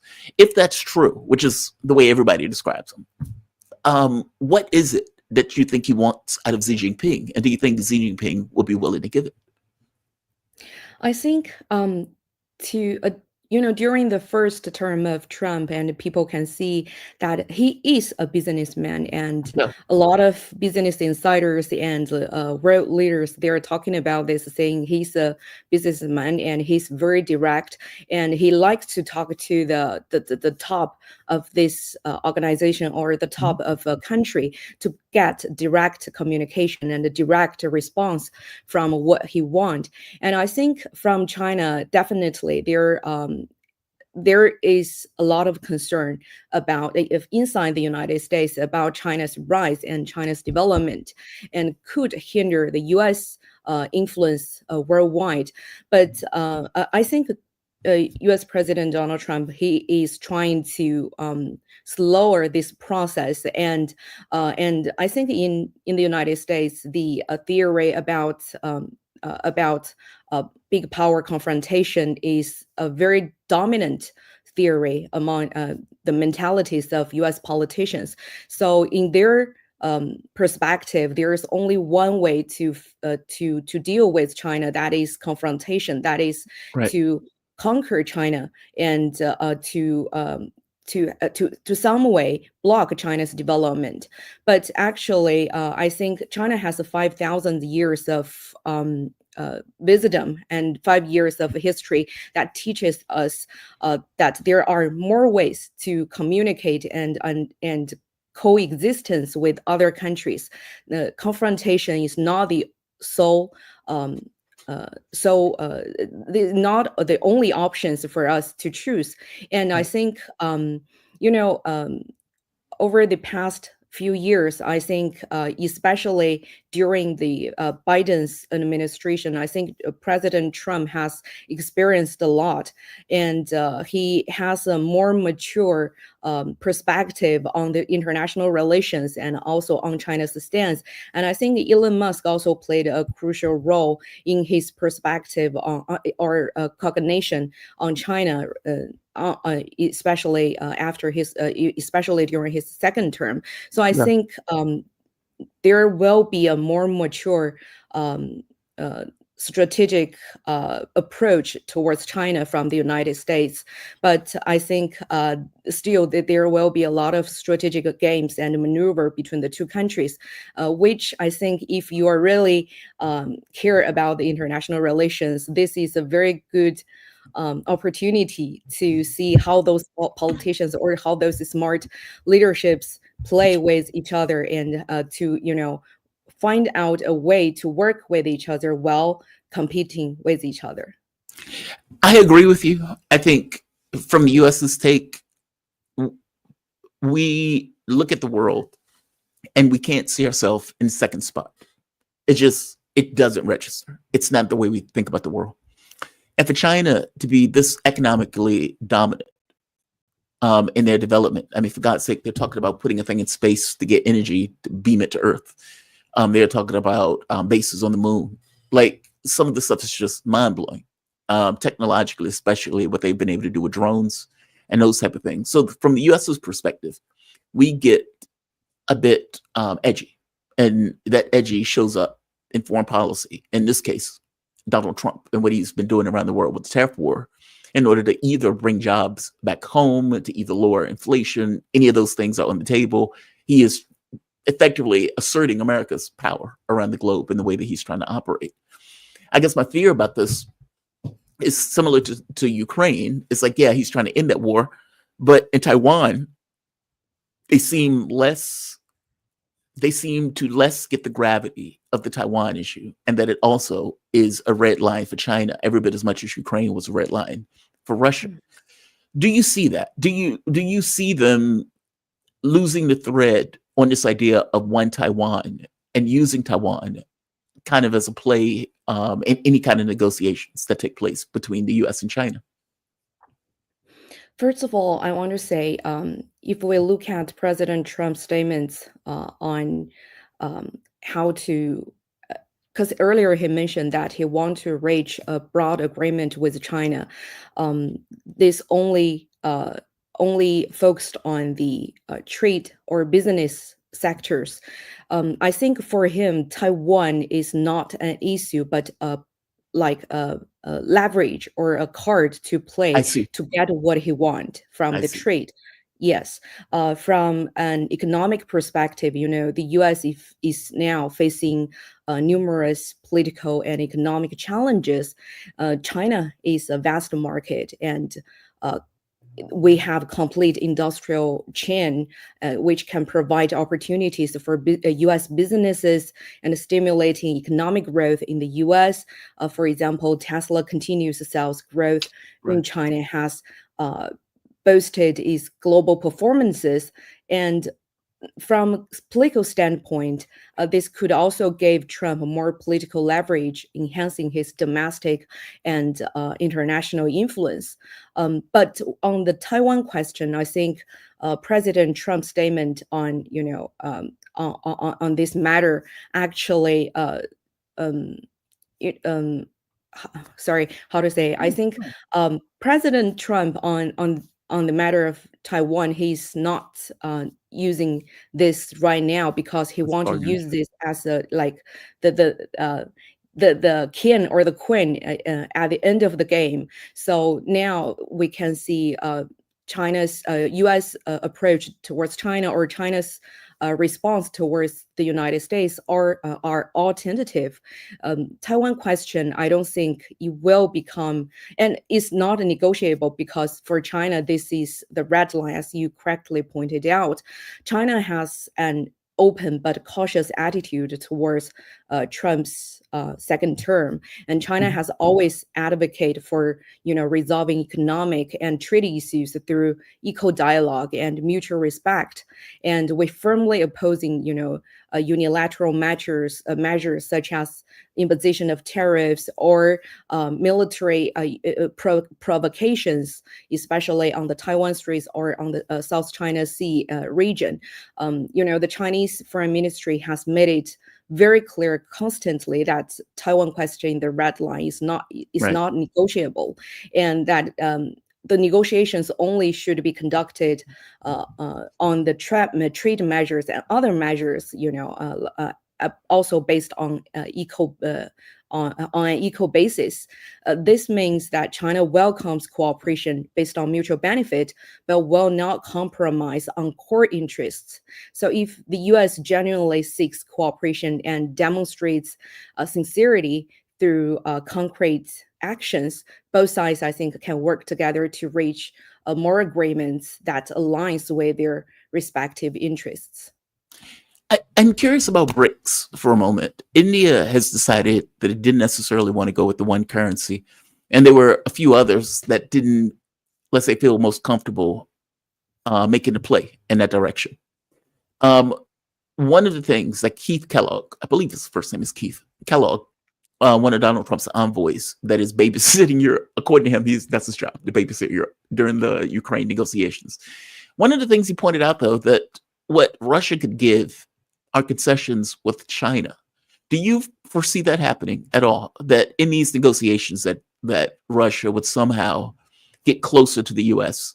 As opposition to China on the world geopolitical stage? I don't believe that the improvement of U.S.-Russia relations will cause a rift or a wedge in China-Russian ties. China and Russia are inseparable neighbors, and after enduring numerous challenges in the past, the two countries have developed a relatively mature and complementary mode of interaction. And I think both Putin and President Putin and President Xi are smart leaders. And I believe that the overall trajectory of China-Russian relations will remain unchanged. For a long period after 1990s, the relations among China, the United States, and Russia, they maintained a relatively stable and open state. And history has proven that the three countries have both the capacity and the necessity to maintain good cooperation with each other, which is important not only for them, but also for the world.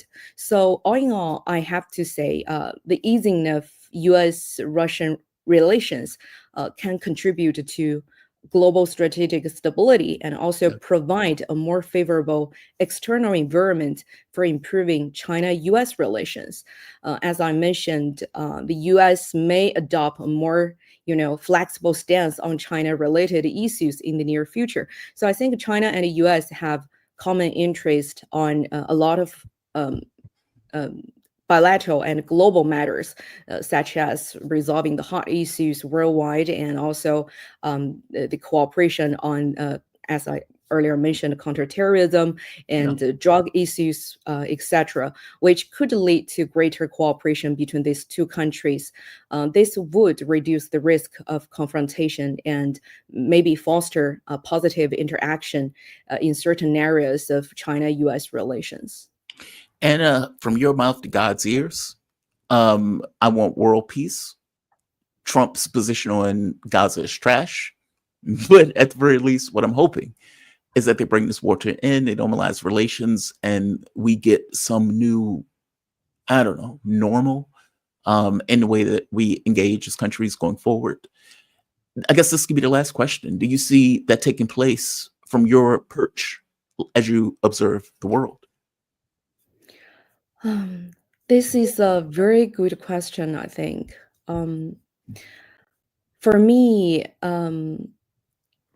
because let me give you an example, because I noticed that during President Trump's campaign, he made a lot of suggestions which could least the could have relief, could give the Chinese a relief, because for example, he said he would welcome Chinese companies building car factories in the United States if they hire local workers.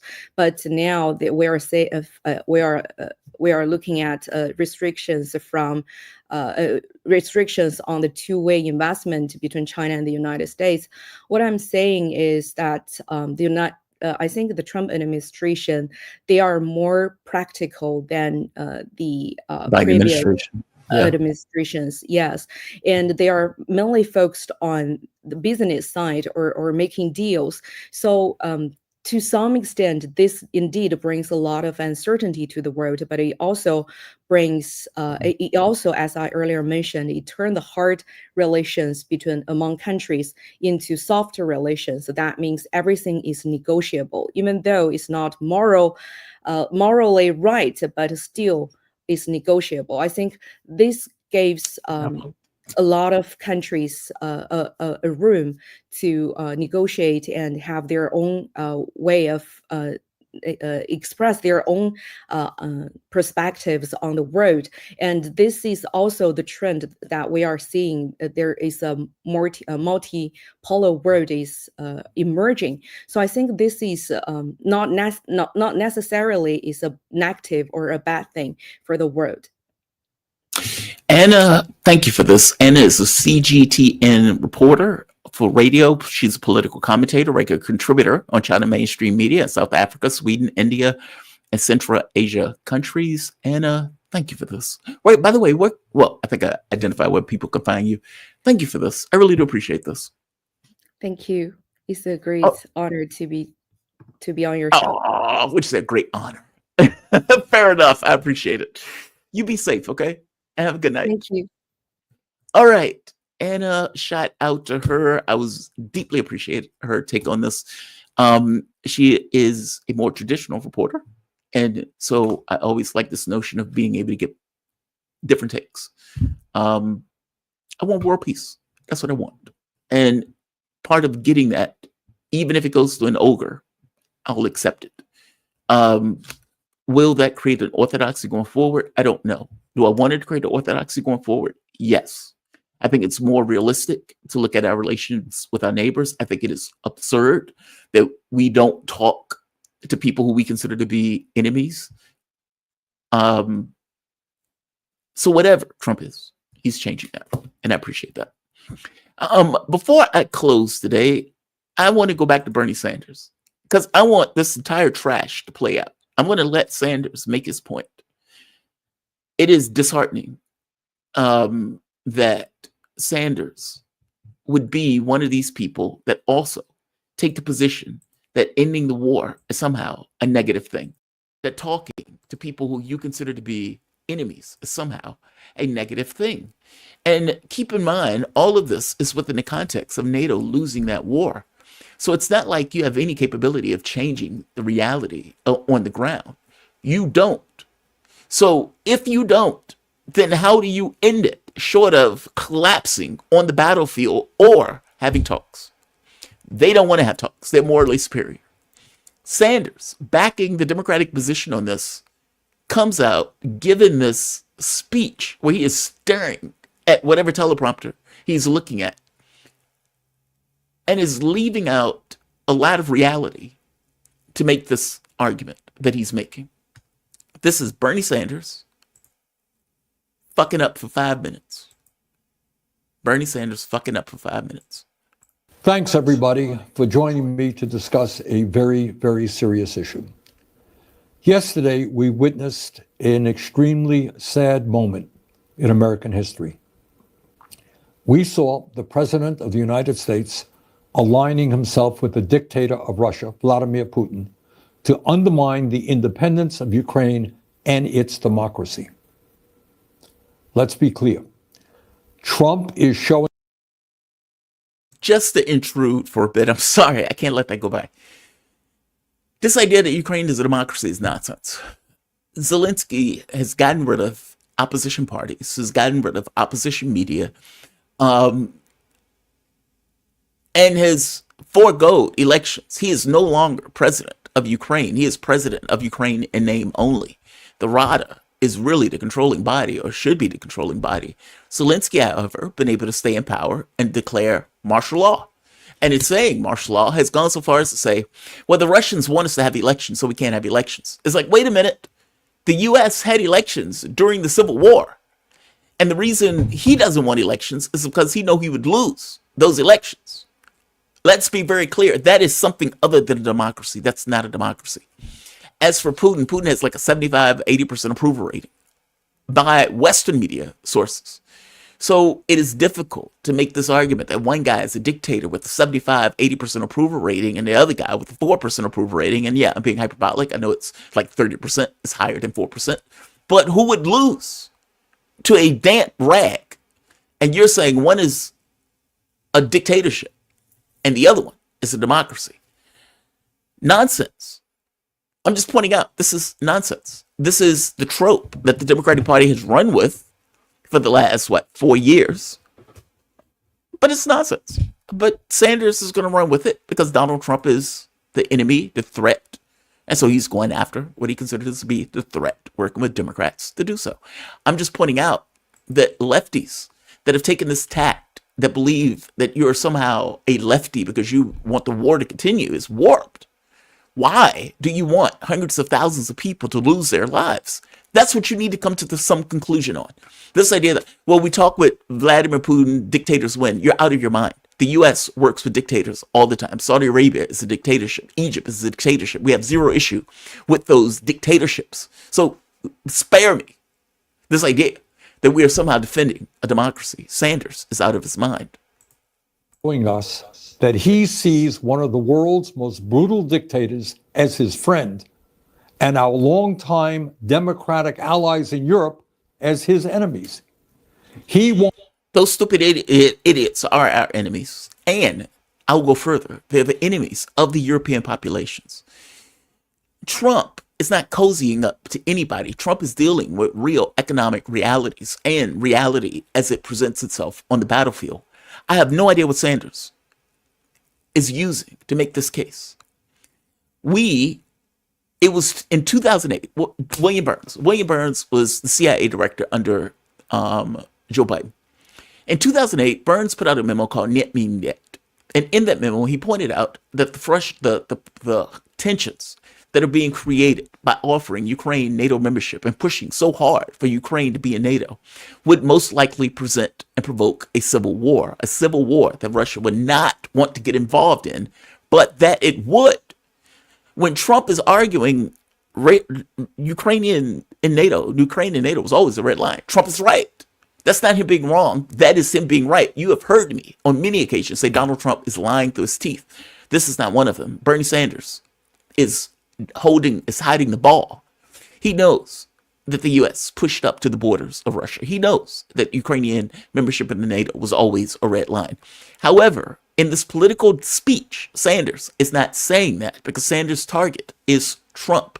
So all of this other stuff of reality matters less to Sanders as he crafts this argument of how Trump is such an ogre for having a conversation with Vladimir Putin or for any other political leader that Sanders himself, in this case, calls a dictator.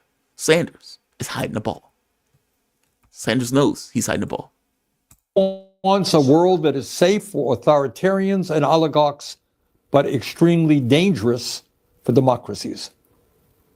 It will not surprise. Mind you, the European leaders tried to overthrow the Georgian government. The Ukrainian government was overthrown in a coup backed largely by the United States and our intelligence services as we overthrew that government. Looking at you, Victoria Nuland. Karl Gogetsku just had his election canceled because he was most likely going to win over TikTok ads that ended up being put out by Romanian political leaders. What are you talking about? They tried to overthrow Slovakia. They tried to overthrow Georgia. They managed to overthrow Gogetsku.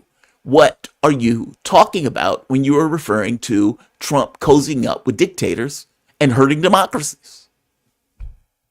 I mean, for fuck's sake. You when I tell you that Trump is lying, as he so often does. Yesterday, Trump said that Ukraine started the war. That's not true.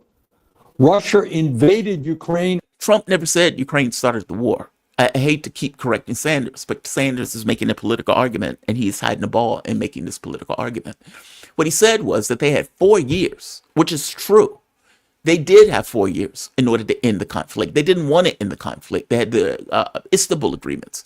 They had immense agreements. Both of these were agreements that were set up to end the war.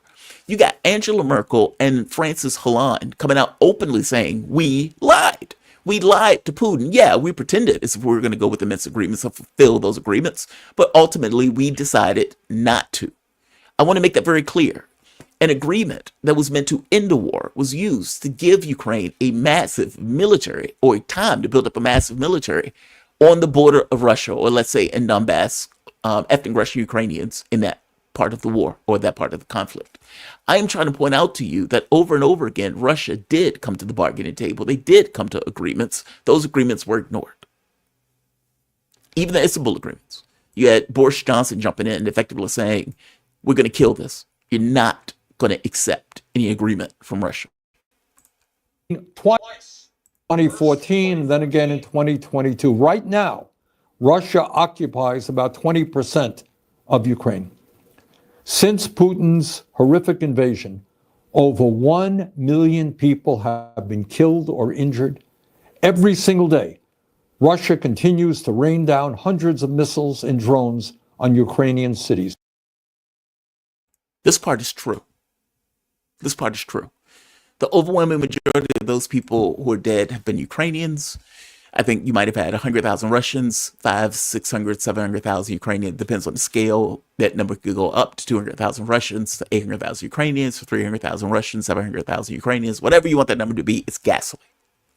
It's a ghastly number in regard to the number of people who have been killed and the number of people who continue to be killed. That part is true. Now, my position on it is, because that's true, We should be doing everything to stop it, including if Trump wants to do so, considering we have no capability of doing anything on the ground that would change the context of the battlefield. Because we have nothing to do that could change the context of the battlefield, why do we want to persist the war? It's that part. Meaning, you can make this case about the number of people that are dying. You have me. I would say yes. I would then say, okay, well, since we can't change anything on the ground, the Russians are winning and will win if things keep going the way they're going. And because we can't change anything, they will keep going that way. We should stop it. We should have never gotten involved in it. It should have been stopped in the very beginning. Sanders has a logic issue. Democrats, liberals have a logic issue that they need to reconcile. I understand that his motive is going after Trump. I guess I'm trying to point out that lefties going after Trump in this particular way are missing the fucking boat. You should want a war to end as a lefty. I don't understand the contrary point of view. I just don't. Putin's forces have massacred civilians and kidnapped thousands of Ukrainian children, bringing them back to Russian re-education camps. That's nonsense. He's so full of shit. That's nonsense. I got into an argument with a guy over this issue. And I pointed out to him, should they do with the kids? You're on the battlefield.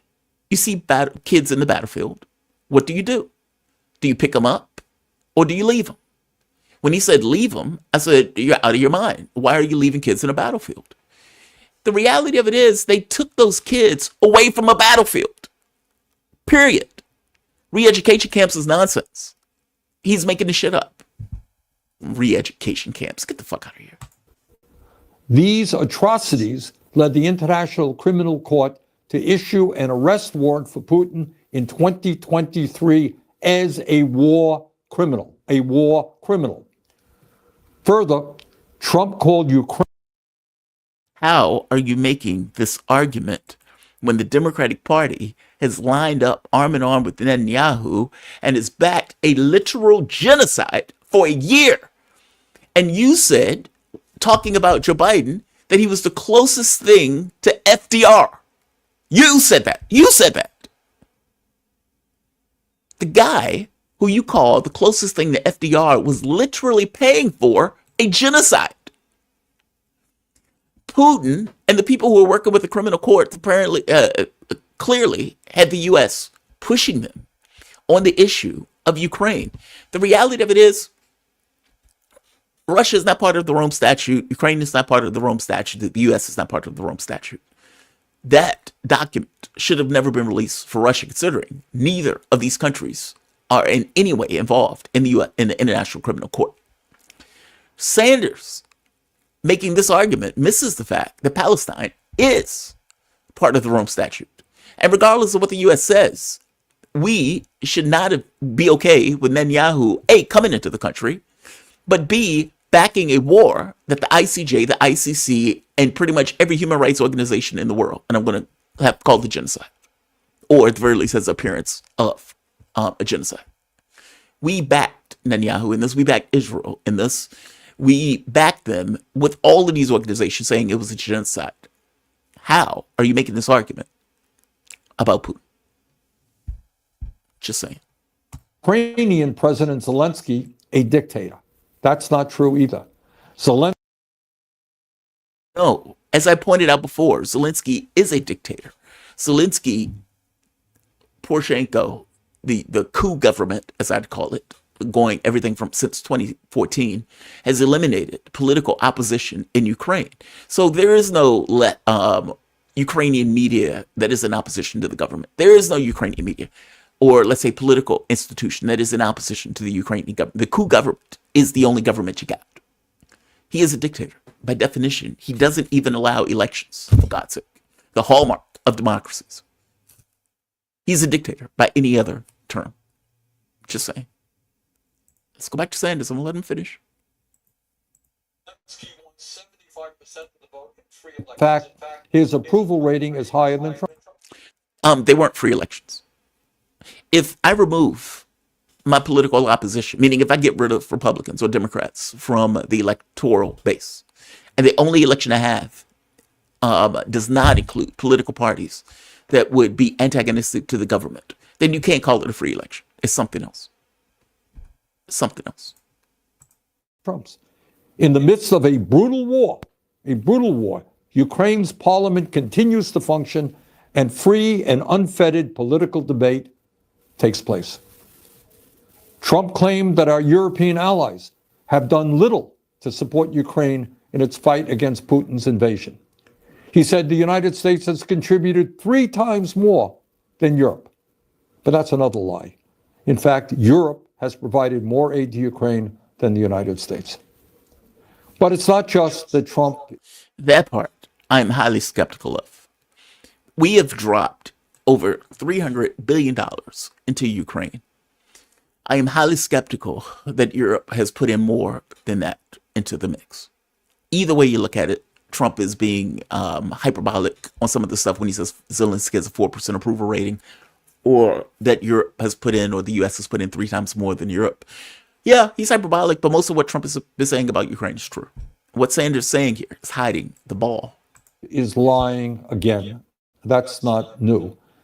It's what this all reveals about where he wants to take our country, and in fact, the entire world. Trump is cozying up to Vladimir Putin. So who is Putin? And what kind of world does he want to build? Putin is a dictator who crushed Russia's movement toward democracy after the end of the Cold War. If he is talking about Yeltsin, he is out of his mind. If he's talking about Yeltsin, he's out of his mind. If he's talking about Gorbachev, he's out of his mind. I would say Gorbachev was a good man. I would say that we need more people like Gorbachev in this world who are willing to believe that you can accomplish peace around the globe. But let's be honest, Russians hate Gorbachev. And they hate Yeltsin also. And they hate them for the very specific reason that they are voting with Putin 80%. They believe, correctly, that they were sold out by Yeltsin and by Gorbachev. They believe that Putin is standing up for Russia, which he is. I don't know what Sanders is talking about here. Again, you can make an argument going after Donald Trump. I accept that. I get it that they are trying to find ways to angle and hit Trump. This is not the way to do it, especially coming from the left. Especially coming from the left. I'm not going to keep it. I don't want to belabor the point. I suspect Sanders is going to just kind of repeat here. Black Spock. Black Spock. Back at you. Super sticker. Thank you, man. I appreciate it. EOK, what about the privatization of government? Do you think that they will be able to complete the corporate?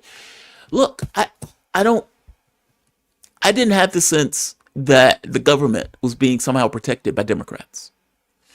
Margaret Kimberly made the point very clear that they were cutting services as they were going into the election, meaning the COVID era policies that they were putting into play, where millions of dollars were going into Americans' pockets. Those people were far more secure. Well, those things were being stopped as we were going into the election. Her point is they screwed up by stopping those things going into the election because those things were making people secure. Margaret Kimberly, I think, is right.